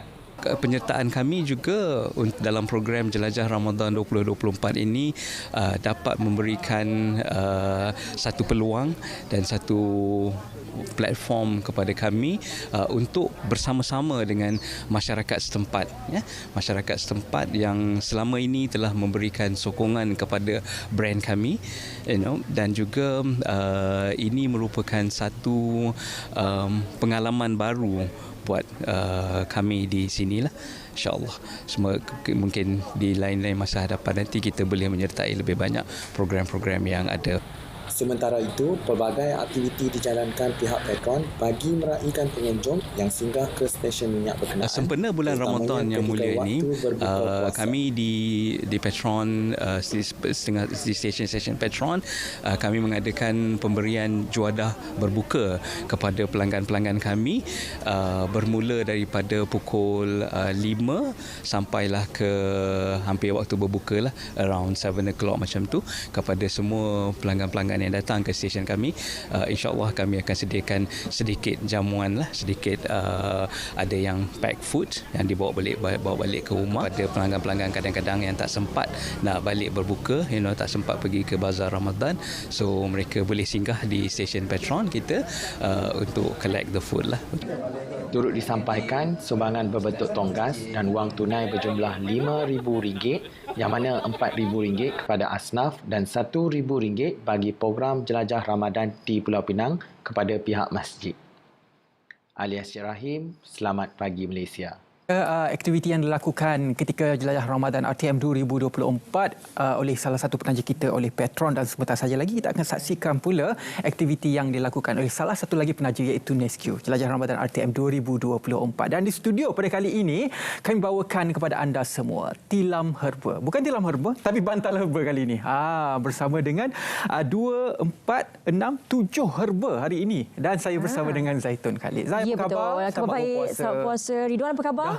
Baik, alhamdulillah 7 hari baru saya berjumpa dengan awak. Itulah tu. Hari ini kita nak bawa bantal saja. Ya, betul. Kalau sebenarnya kita bawakan tilam hari ini kepada saya mereka yang bertanya. satu ke? Okey, saya pegang satu. Kita nak bagi Ridwan sendiri merasakan keselesaan. Kepada anda semua, kalau sebelum ni kita pernah bawakan tilam, tapi ramai pula yang bertanya ni kan, Zai, dah nak raya ni, takkanlah bantal tak ada daripada Herbal Fame? Semestinya ada. Dan kami bawakan kepada anda sebenarnya ini bukan bantal yang biasa-biasa yang kakak nampak, yang biasa anda dapat dekat luar sana. Sebab ini merupakan bantal herba daripada Herbal Fame. Tadi Ridwan kira dekat depan ni kita mampu cuma letak 7 herba sahaja. Tetapi sebenarnya untuk pengetahuan anda semua, apa yang kami tawarkan adalah dia bergantung anda nak herba banyak mana. Kita ada yang satu daripada satu herba sehinggalah 16 herba.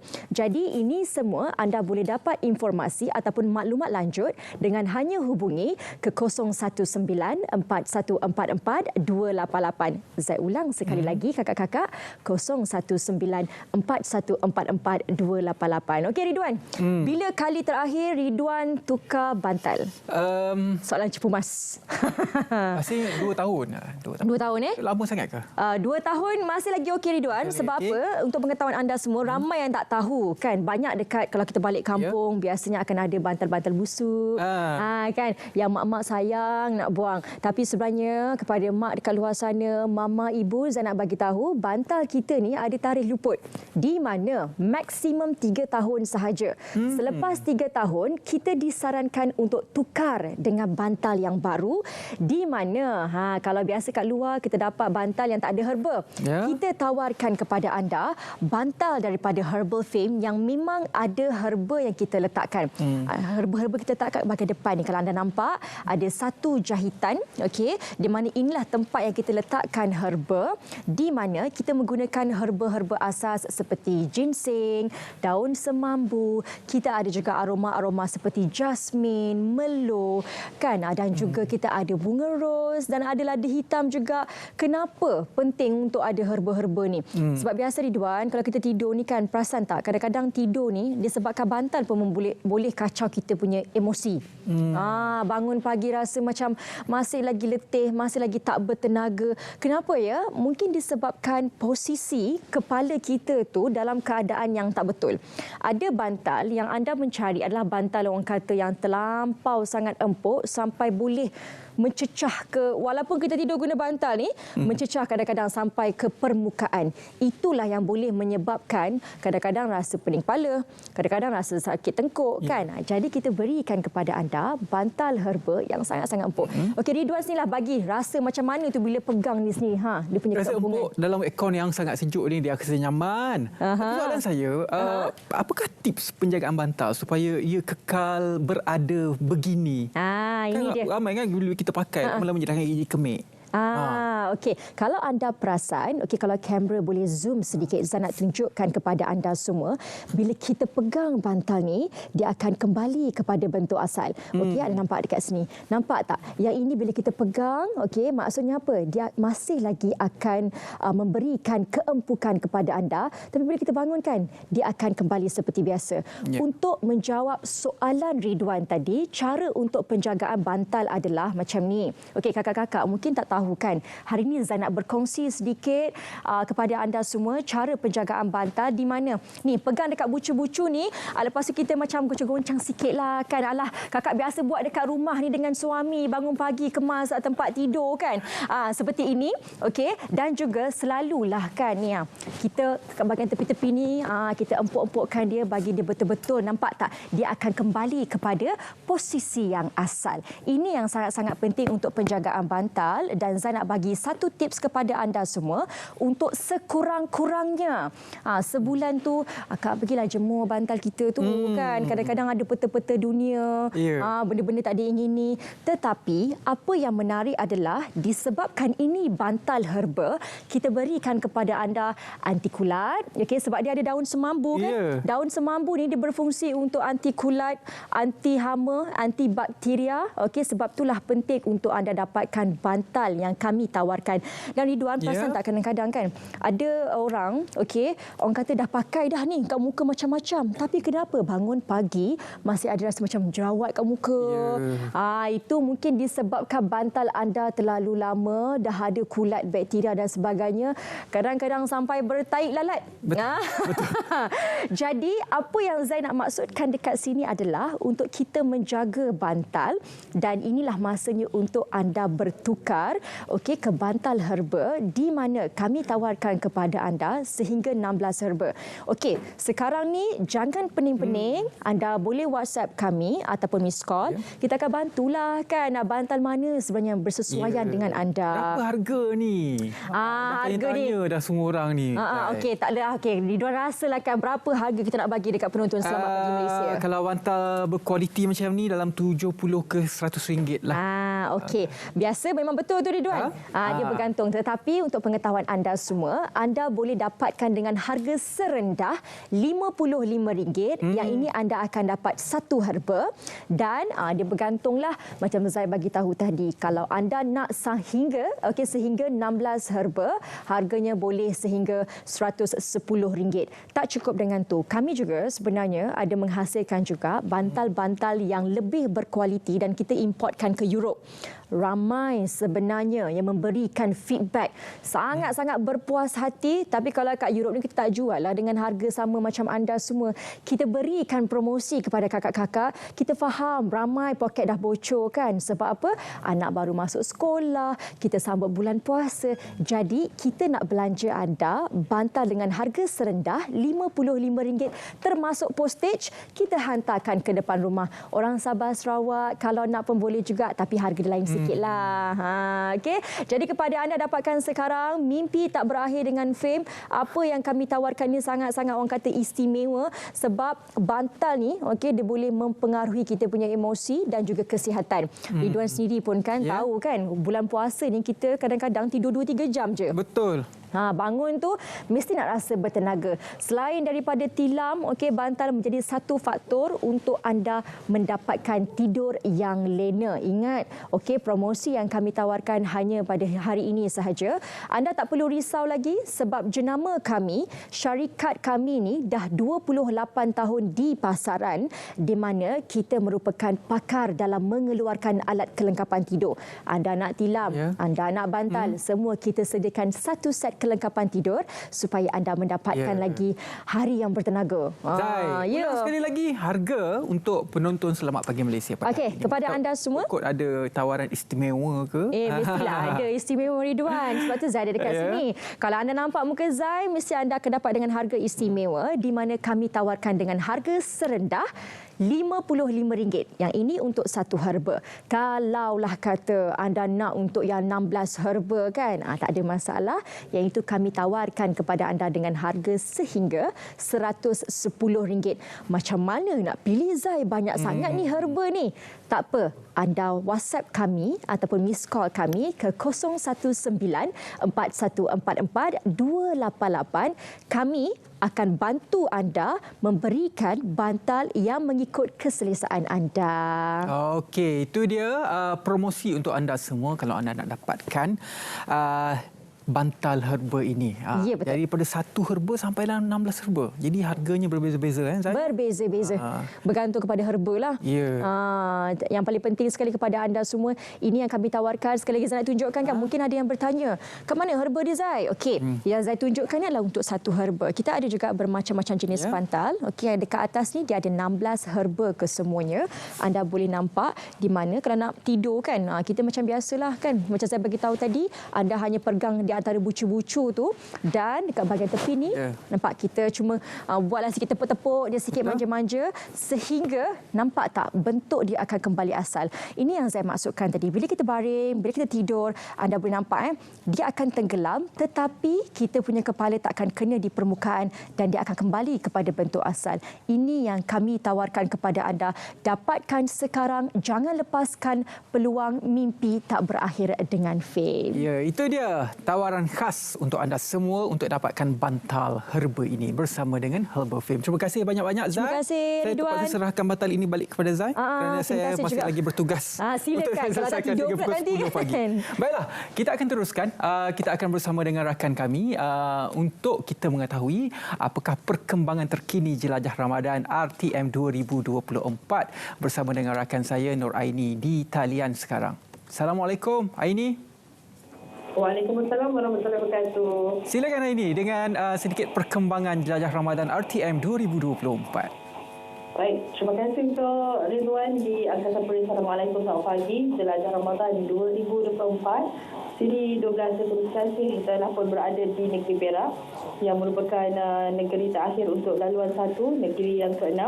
Dan semalam selesai di Pulau Pinang di mana bertempat di Masjid Daerah Barat Daya balik Pulau Pinang berlangsungnya pengagihan bubur lambuk kepada para pengunjung Bazar Ramadan di sekitar yang dimasak oleh Kariah Masjid bersama-sama dengan para penyampai stesen radio RTM Jelajah Ramadan 2024 dan pelbagai aktiviti lain iaitu kongsi rezeki yang ditajuk oleh Bacwan dan 3 Jordan Mutiara FM turut memeriahkan program di tapak Bazar Ramadan semalam.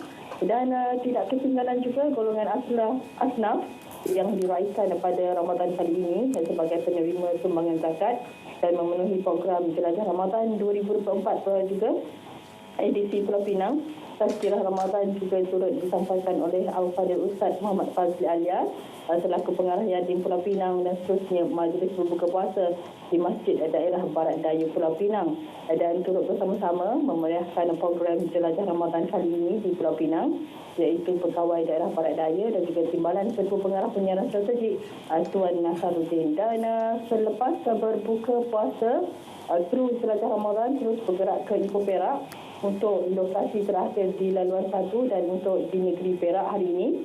Kru Jelajah Ramadan 2024 bersama-sama para penyampai Perak FM akan membeli keperluan raya di Ion Mall Ipoh bersama-sama dengan 40 anak yatim yang diraikan, dan di sebelah petang pula bertempat di Surau Adin Batu Gajah akan diadakan sebagai program menarik, antaranya rakaman rancangan luar Perak, Moh Gebang, Tazkirah Ramadan bersama dengan Piyuyuk dan juga majlis berbuka puasa, dan destinasi terakhir kami di Petron untuk memenuhi jelajah Ramadan untuk laluan akhir pada hari ini, dan esok akan bermula laluan kedua di Selangor pula.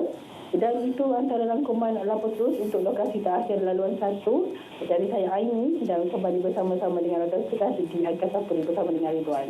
Terima kasih banyak-banyak Aini. Itu dia sedikit perkembangan kepada anda semua berkenaan dengan Jelajah Ramadan RTM 2024. Baiklah, seperti mana yang saya janjikan sebentar tadi, kalau kita dah lihat apakah aktiviti yang dilakukan oleh salah satu penaja Jelajah Ramadan RTM 2024 iaitu Petron, dan kali ini kita akan saksikan pula bingkisan yang dilakukan oleh penaja seterusnya iaitu Nescue untuk melengkapkan Jelajah Ramadan RTM 2024. Apa kata kita saksikan sekarang?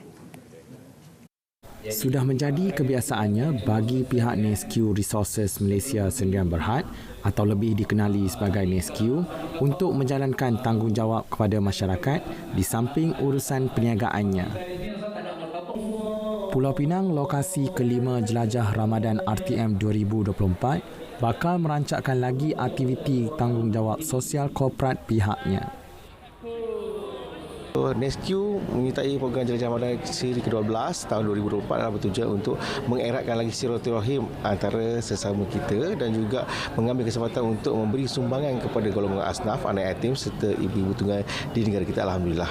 Okey, untuk Pulau Pinang ni kita dah bawa bekalan sedikit kurma yang kita akan agihkan kepada penerima dan juga beberapa barang termasuk beras, gula untuk keperluan dapur dan keperluan harian supaya mereka dapat mempromosi kegembiraan menjelang Aidilfitri nanti. Dan juga di samping itu juga Nescue ada memperkenalkan produk baru iaitu produk kopi klasik yang kita bawa sepanjang perjalanan jelajah kita Ramadan kita. Memang kita nak bagi orang rasa secara percuma. Buat Jelajah Ramadan kali ini, Nescue turut memperkenalkan jenama produk mereka, khususnya produk keluaran terbaru, kopi klasik campuran Arabica dan sarang burung walik kepada penduduk setempat.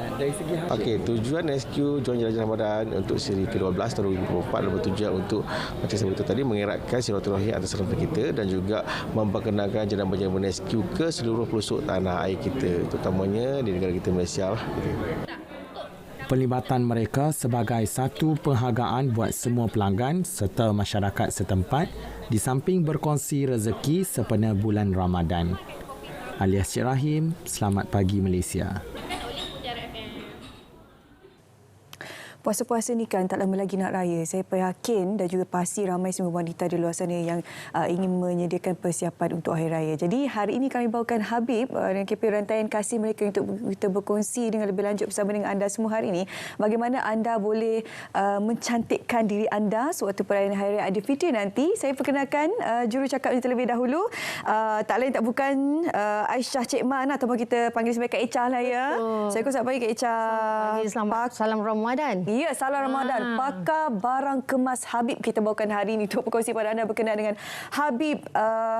Kempennya tahun ini dipanggil sebagai Rantaian Kasih. Kak Echah kongsi sikit apa Rantaian Kasih ni sebenarnya? Terima kasih sekali lagi Kak Echah berpeluang di sini. Hari Raya di Habib sememangnya semestinya meriah. Dikenali dengan Rantaian Kasih. Manakala tahun ini kita bawakan tema tradisional iaitu anyaman. Kalau kita tengok pada keseluruhan barangan kita bertemakan anyaman sebab kita nak menonjolkan warisan Malaysia. Jadi nampak lagi keeratan kekeluargaan dengan pintalan-pintalan anyaman yang ada. So, jadi kita adalah di antara jenama tempatan rasa bertuah sangat apabila dapat berada di platform ni dan menonjolkan koleksi-koleksi untuk Rantaian Kasih 2024. Okey, kalau kita dapat saksikan Rantaian Kasih pada tahun ini memang ada banyak variasinya. Selalunya kalau kita tengok emas biasanya bosan kan dia emas mata-mata. Tapi kali ini kalau kita paparkan ada emas yang berwarna ya Kak Echah? Betul. Kalau kita tengok kan pada anyaman kan kita pada tika-tika anyaman ni terdapat kombinasi warna. Jadi kita tak terlepas nak keluarkan rekaan untuk tahun ini seperti yang Syu peragakan terdapat pelbagai jenis warna masih lagi mengekalkan mutu emas 916 eksklusif di Habib saja daripada Oro Italia 916 dan bertemakan warna dan juga simpulan-simpulan seperti yang Kak Echah peragakan, simpulan-simpulan anyaman. Sangat-sangat rapi ya koleksi ini. Jadi anda boleh dapatkan terus dan bukan sahaja untuk koleksi 916, malah koleksi anyaman juga kita boleh dapatkan dalam emas 750 seperti yang model kita peragakan. Anda boleh tengok koleksi ini dia datang bertatahkan berlian dengan emas 750 dihiasi berwarna merah jambu. Koleksi ini nampak lebih anggun bila kita dapat gayakan pada hari lebaran yang bakal tiba nanti. Oi, cantik betul. Saya duduk sebelah Kak Echah ni memang tersenyum bersendirian. menyaksikan kemegahan, keindahan barang kemas yang kita paparkan sekarang ini daripada Habib. Ini juga antara yang sempat saya gayakan apa yang dikongsikan kepada Kak Echa tadi pada Oro Italia ya Kak Echa Oro Italia, betul. Masih lagi mengekalkan mutu emas dan juga ketuinan dia sangat-sangat diminati oleh semua warga di Malaysia, iaitu dengan 916. Malahan koleksi ini juga boleh diperagakan tidak mengira usia. Sebab kita tak terlepas untuk koleksi barangan orang kata batu permata, kita juga berdapatkan koleksi kanak-kanak di mana model kanak-kanak tengah memperagakan koleksi seperti rantai, bangle, earring, di mana anda juga berdapatkan koleksi dalam bentuk emas untuk kanak-kanak. Jadi anak kita meriah di hari raya. Tidak terlepas juga kita ada juga koleksi untuk jejaka. Wow, kita bawakan model jejakanya hari ini. Kita kongsikan dahulu. Ini dia jejaka kita. Tang mana ni? Tang mana ni? Segak bergaya. Apa yang dipegang ni? Sampul duit raya. Tapi ni bukan sampul duit raya biasa ni. Ya, kita masih lagi mengekalkan tema anyaman kita. Jadi anda boleh dapatkan dan anda boleh pembelian di bilik pameran Habib. Kita beralih kepada model lelaki. Kita nampak tampan segak bergaya ya, dengan padanan butang baju Melayu yang berwarna biru ni adalah turquoise. Ya, Habib. Turquoise beserta dengan apa orang kata tanzanite. Tidak terlepas untuk nak cantikkan lagi di bahagian songkoknya kita letakkan satu padanan butang baju, juga datangkan beserta dengan batu permata. Mana tu sini tu. Nampak tu cincin dengan butang baju Melayu itu satu set ke apa tu? Dia boleh matching sebab dia daripada batu permata, daripada tanzanite. Jadi kombinasi yang menarik, bukan saja boleh dapatkan dari segi tanzanite, pelbagai jenis batu permata untuk jejaka menanti anda sebenarnya. Nampak segak kan? Barang-barang kemas ni kan Kak Echa, mungkin ramai kata macam takutnya tengok hak besar-besar kat lengan semua ni kan. Tapi saya difahamkan Habib jual ada menawarkan trade in emas. Kalau Kak Echa boleh kongsikan dengan lebih lanjut. Okey, jadi anda boleh bawa apa saja koleksi barangan anda sebab Habib menerima segala jenis mutu emas. Barangan tersebut sama ada bengkok ataupun patah, kami akan valuekan untuk anda supaya anda boleh tukar barangan lama anda itu kepada koleksi terbaru untuk kita gayakan di hari Lebaran yang bakal tiba. Okey, so potongan yang menarik juga iaitu sehingga 70% untuk koleksi batu permata. Malahan untuk koleksi emas 916 juga didatangkan dengan potongan menarik sehingga RM30 per gram. Jadi peluang ini hanya datang orang kata sekali sahaja. Jangan lepaskan peluang. Sebabnya rantaian kasih ini ada sangat istimewa. Jadi kalau siapa yang beli dulu dapatlah desain-desain yang cantik. Kan? Sebab kalau dah habis contoh berkenan yang Kak Echa pakai, model kita pakai, model lelaki kita pakai ni, kalau dah dibeli habislah kan? Jadi anda perlu rebut peluang yang ada ini untuk mengunjungi mana-mana lokasi outlet Habib yang terdekat dengan anda untuk dapatkan, terutamanya bagi kempen rantaian kasih kali ini. Saya yakin ada tawaran menarik Kak Echa yang menanti para pelanggan ataupun peminat Habib di luar sana. Okey, sempena dengan rantaian kasih ada feature 2024, anda boleh dapatkan promosi istimewa di semua bilik pameran Habib sehingga daripada 12 Mac hingga 9 April. Okey, koleksi-koleksi ini pasti menanti anda dan memukau anda untuk orang kata peragakan. Jadi datang terus ke bilik pameran. Kita nak ketengahkan rekaan anyaman pada tahun ini supaya kita orang kata tak lupa dengan tradisi Malaysia. Benar-benar. Sebabnya kalau kita tengok emas kan, selalunya kalau sebelum ini memang banyak desain-desain rekaannya yang diinspirasikan daripada luar negara. Kan, emas yang terkini, yang trendy. Tapi kali ini kita bawa sesuatu yang klasik, yang tradisional. Jadi bila pakai tu mesti kalau balik raya nanti saya rasa semua akan tanya Kak Echa. Betul, sebab sekarang tengah trend kita menaikkan semula koleksi-koleksi evergreen, menampakkan seperti baju kebaya, baju kurung. Jadi bila dengan sentuhan eksklusif ni menampak lagi lengkap. Seperti yang saya peragakan adalah koleksi pada Oro Italia, didatangkan multicolor, kombinasi yang sangat unik. Okey, jadi kita bagi tahu kita punya promosi untuk rantaian kasih sehingga 9 April. Jadi kita dapatkan apa tahu? Kita berikan anda kita ada free gift dengan pembelian RM5,000 ke atas setiap barangan kemas, batu permata dan juga batu berlian. Okey, kalau kita berkongsikan yang di hadapan kita sekarang ni. Inilah dia di antara shilling emas 999.9 dengan harga RM118 setiap satu, bertemakan anyaman. Didatangkan 5 motif anyaman yang cukup menarik. Jadi anda boleh dapatkan berkemungkinan kita nak tukarkan tradisi memberi duit raya kepada memberikan shilling emas pada tahun ini. Yang istimewanya sebab packaging dia ni memang dah cantik. Kalau duit raya kita nak kena cari packaging dia pula kacau kan. Yang ni dah siap sampul.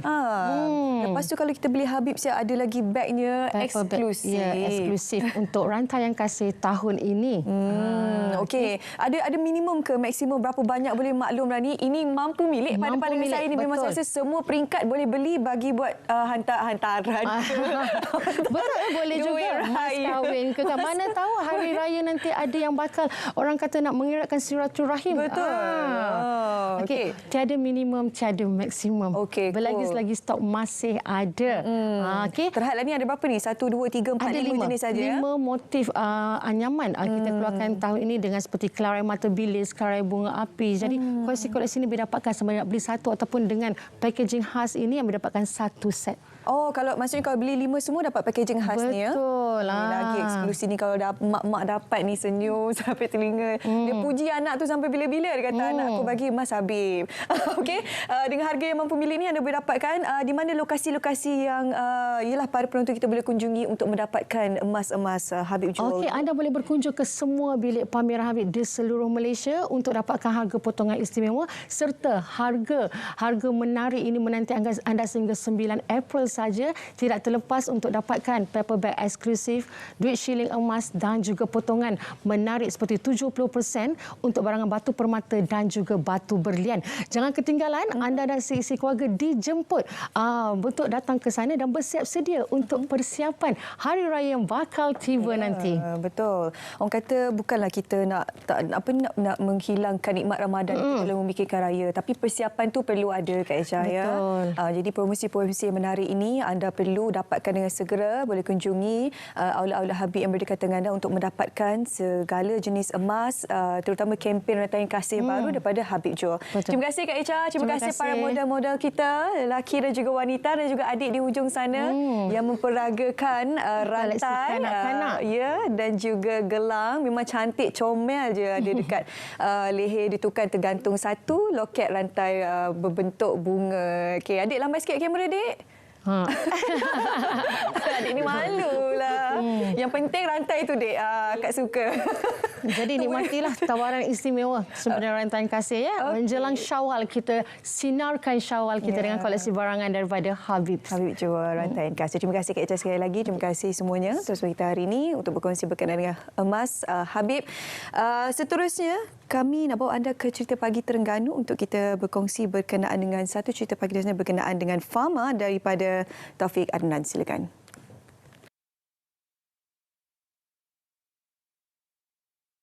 Okay, terima kasih rakan setugas di Angkasa Puri dan untuk maklumat penonton di sini di Strating Marang adalah tempat di mana tanaman tembikai diusahakan oleh 4 orang peserta atau pengusaha yang turut terlibat dibantu oleh pihak Fama dalam pemasaran agihan tembikai ke seluruh negara.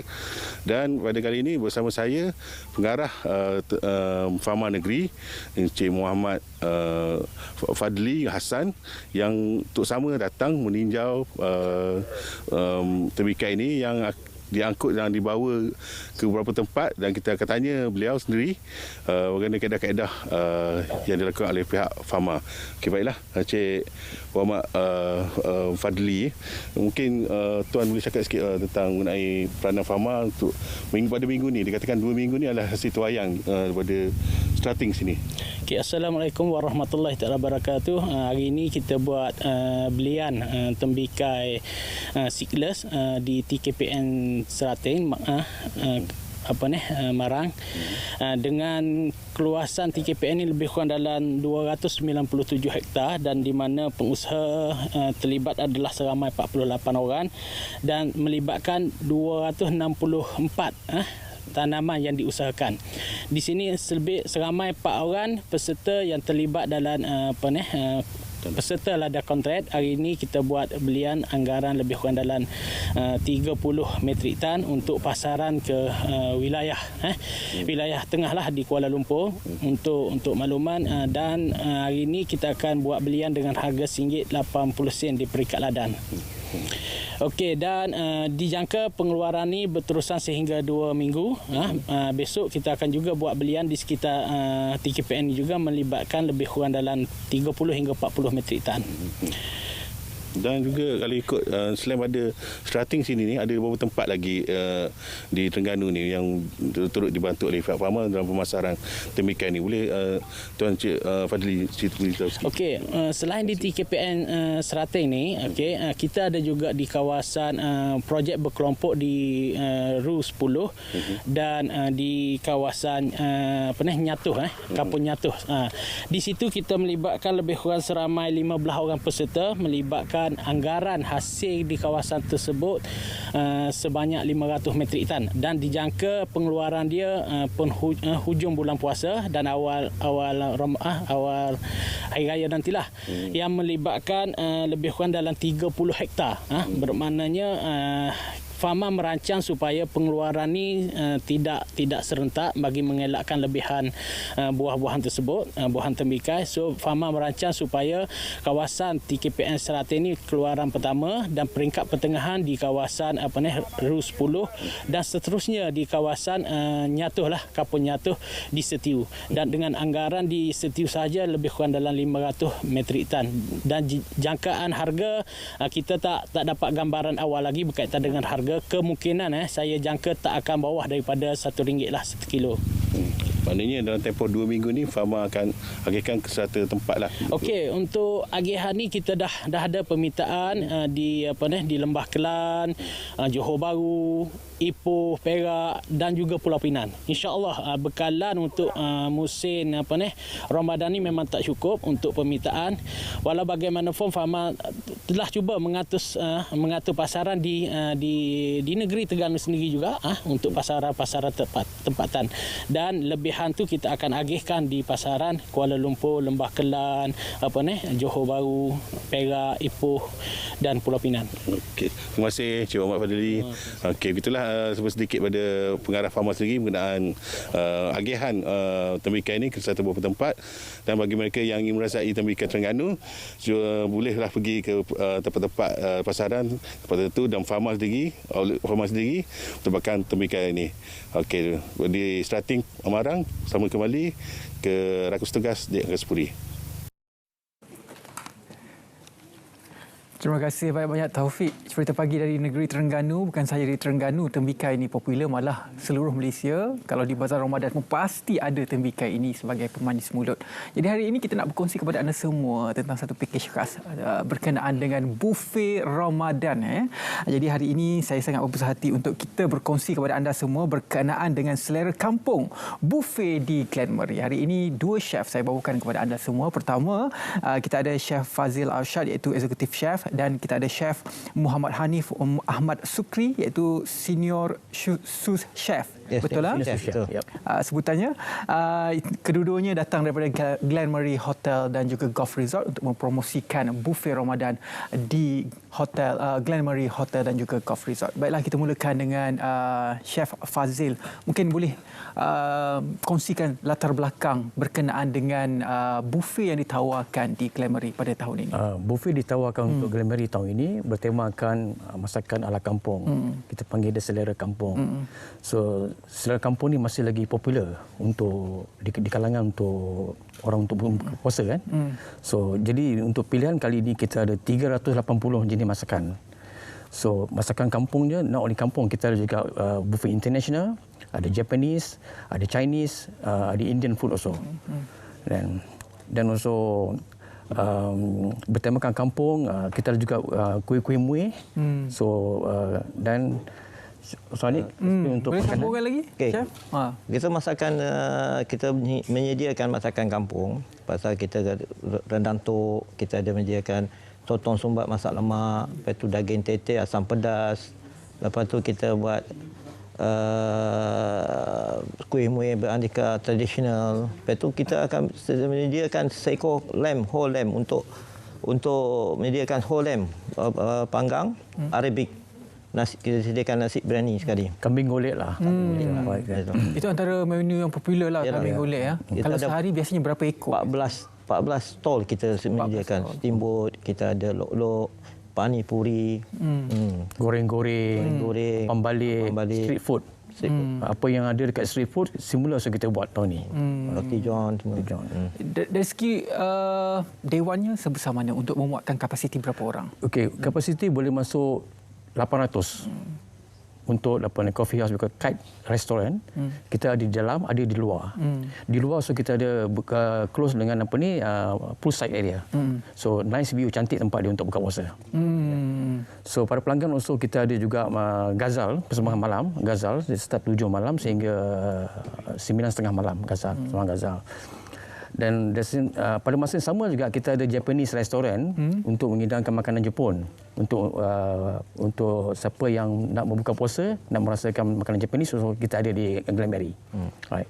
Lepas tu kita selain pada tradisional pun kita ada dua hidangkan masakan ni western. Lasagna, roast chicken dengan roasted. Even pasta also, pasta station also. Ada. Jadi itu dia antara makanan-makanan juga hidangan yang ditawarkan di Glamoury. Syuhaida nampaknya terasa nak makan tak? Tadi kita bercakap tentang bazar Ramadan kan? Kali ini buffet Ramadan pula, Syu.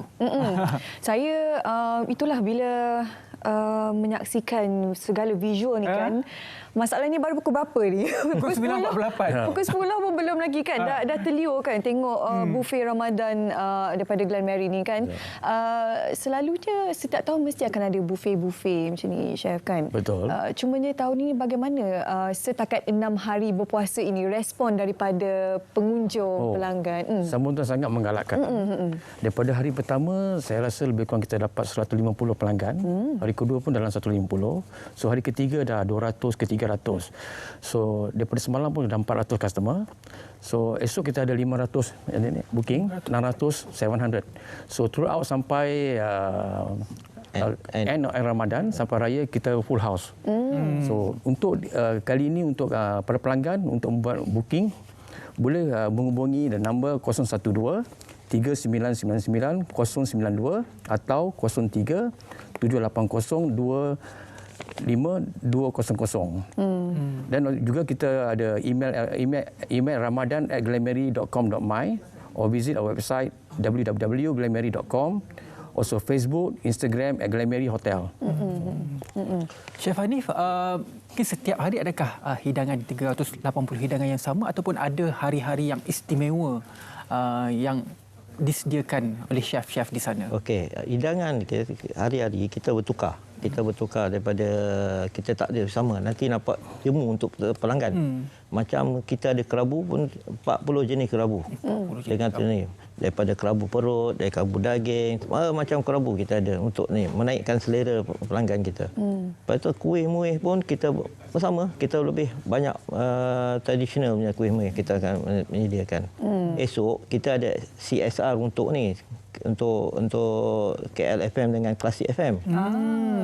Kita menjemputlah untuk datang dengan tahfiz sekali untuk ni pelajar tahfiz untuk ni pada pelajar Muhammad tahfiz untuk kita jemput. Pasal apa kita program untuk ni tahfiz untuk Ramadan tu. Kalau Chef Fazila boleh kongsikan, ialah ramai yang nak tahu siapakah barisan chef yang ada di setiap stesen ini kan, dengan hidangan 300 lebih. Tapi siapakah yang berada di belakang ni, pengalaman mereka untuk memberikan keyakinan kepada penonton di luar sana, bagaimana air tangan yang mereka akan rasakan daripada chef-chef dari Glamoury. Glamoury ni dia punya pengalaman chef dia semua dah 20 tahun yang bekerja di Glamoury. So air tangan tu memang orang-orang lama lah katakan. So memang ada yang pandai masakan India, ada yang masakan kampung, ada masakan western. So really tasty to me lah. Memang ada rasa kalau kita makan tu. So saya rasa memang untuk dari segi masakan dia tu memang tidak ada masalah. So memang tepat pada cita rasa apa dia masak. Dari segi harga bagaimana, Chef? Dari segi harga, okey, untuk dewasa RM138, untuk kanak-kanak RM80, untuk kanak-kanak 4 tahun ke bawah percuma. Dan juga untuk parking kereta free. So kita ada banyak parking kereta. Boleh mana customer datang tak perlu runsing. Dia boleh park mana-mana. Dari segi pemilihan hidangan itu siapa yang tentukan sebenarnya, Chef? Okey, hidangan tu daripada saya. So, saya buat menu base untuk 5 cycle menu. Okey. Maknanya untuk macam kerabu tu macam dessert memang hari benda yang sama. Yang apa yang popular orang makan. Untuk masakan dishes untuk 5 menu tu saya buat berlainan setiap hari. So dasar makanan saya ada 380 jenis masakan. So memang beraneka, memang banyak pilihan kali ini. Tapi dalam banyak hidangan itu dalam 6 hari yang sudah berpuasa ini, apakah yang menjadi tumpuan?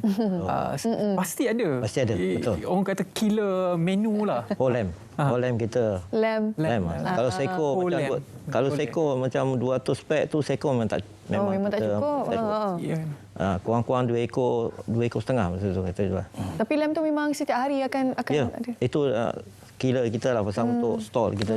Pergi buffet mana-mana pun dia akan beratur panjang. Seko kambing.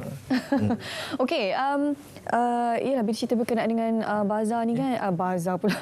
Buffet berbuka ni kan, kita kalau boleh nak menggalakkanlah mereka yang datang ni, sebab bila kita cerita buffet ni maksudnya dia akan ambil ikut apa yang dia nak. Kan?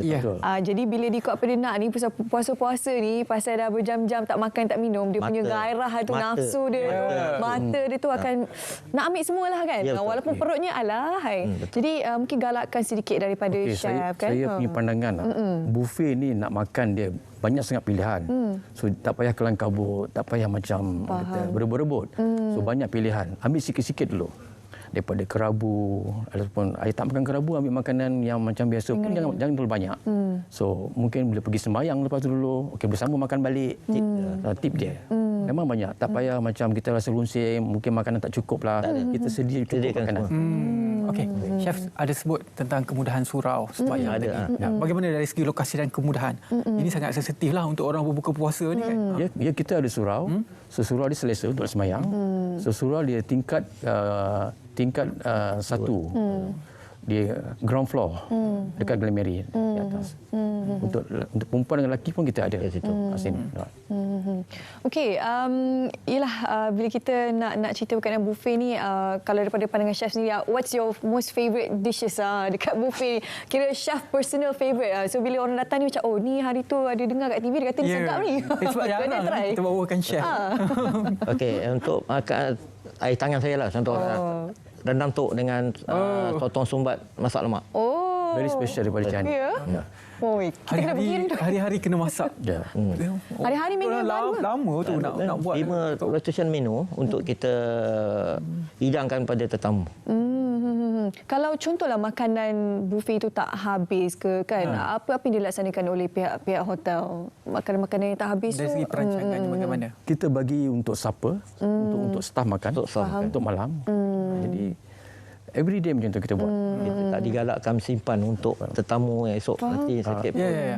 Kita masak freshly. Hari-hari kita masak fresh. Yalah, takut kadang buffet satu hari kan kadang akan ada few station yang mungkin kurang mendapat perhatian, minat daripada pelanggan ke apa. So mungkin akan ada terdedah kepada pembaziran lah. Risiko pembaziran tu memang akan ada lah. Tapi kita tahu bagaimana bertanggungjawabnya pihak Glenmary, bagaimana mereka menjaga makanan-makanan dan juga siap berikan tips lagi kan Ridwan. Macam mana nak makan buffet sebab bila kita lapar ni. Orang kata jangan makan nasi dulu. Betul. Betul. Jangan minum air. Macam mana? Jangan minum air banyak. Kalau kita ambil banyak-banyak, tips terus. Kita dah cepat rasa kenyang. Rasa tak habis kena minum air. Rasa macam food tu bagi saya macam waste lah, macam membazir. So ambil sikit-sikit dulu makan. So kadang customer ni dia worry macam tak cukup. Kita cukup makanannya. Itu ikut apa macam kita ikut pack apa hari itu, kita akan menyediakan berapa banyak. Okey. Dah tahu dah tips saya, jangan minum air terlalu banyak. Betul. Mula-mula berbuka tu. Tak, perut akan penuh. Especially kalau ayang terus 380. Gini kadang bukan tak nak rasa kan, dah kenyang tak boleh masuk. Macam mana kan? Lepas tu sekejap lagi nak pergi terawih pula, nak solat semua kan ada yang makanan naik ke tegak balik. Kita risau tu. Okey, ini poster ni terkongsi pada anda. Selera Kampung Buffet dengan harga RM138 untuk dewasa dan juga RM80 untuk kanak-kanak di Glenmary Kites Restaurant yang akan beroperasi hingga 7 April 2024. Siapa yang datang awal dapat RM110 dan juga club member juga boleh dapat harga RM110 lah. Betul. Jadi boleh sehingga ke hari terakhir Ramadan ataupun bila? Sampai bila? Sehingga hari terakhir Ramadan. Sehingga hari terakhir Ramadan. Jadi terima kasih banyak-banyak kepada Chef Fazil Arshad, iaitu Executive Chef. Terima kasih juga kepada Chef Muhammad Hanif Ahmad Sukri, Senior Chef, dalam untuk kita berkongsi kepada anda semua buffet Ramadan yang disediakan di Glenmary Hotel dan Golf Resort Malaysia. Jadi itu dia Selamat Pagi Malaysia hari ini bermula jam 8 pagi tadi. Kami berikan kepada anda banyak pengisian-pengisian yang menarik, terutamanya dari aspek pendidikan dan juga apakah tips untuk anak-anak berpuasa ketika bulan Ramadan yang kita lalui dalam cuaca yang cukup panas. Ya, betul. Jadi kurangkan aktiviti di luar lah ya apabila cuaca meningkat, dijangka meningkat daripada Jabatan Pet Malaysia ni tu yang di bulan puasa ni kan. Jadi jagalah kesihatan anda dan juga jangan membazir bila berbuka. Ya, dan juga tips juga kami berikan kepada anda untuk makan buffet, jangan minum air terlampau banyak terus. Yang makan nasi makan sikit-sikit. Kita dapat rasa semua makanan di buffet itulah. Terima kasih. Saya Ridwan. Ya, dan saya Syuhaida Arifin. Teruskan kesihatan anda bersama TV1 dan juga bersama TRTM. Assalamualaikum. Bye. يا رمضان مرحبا شهر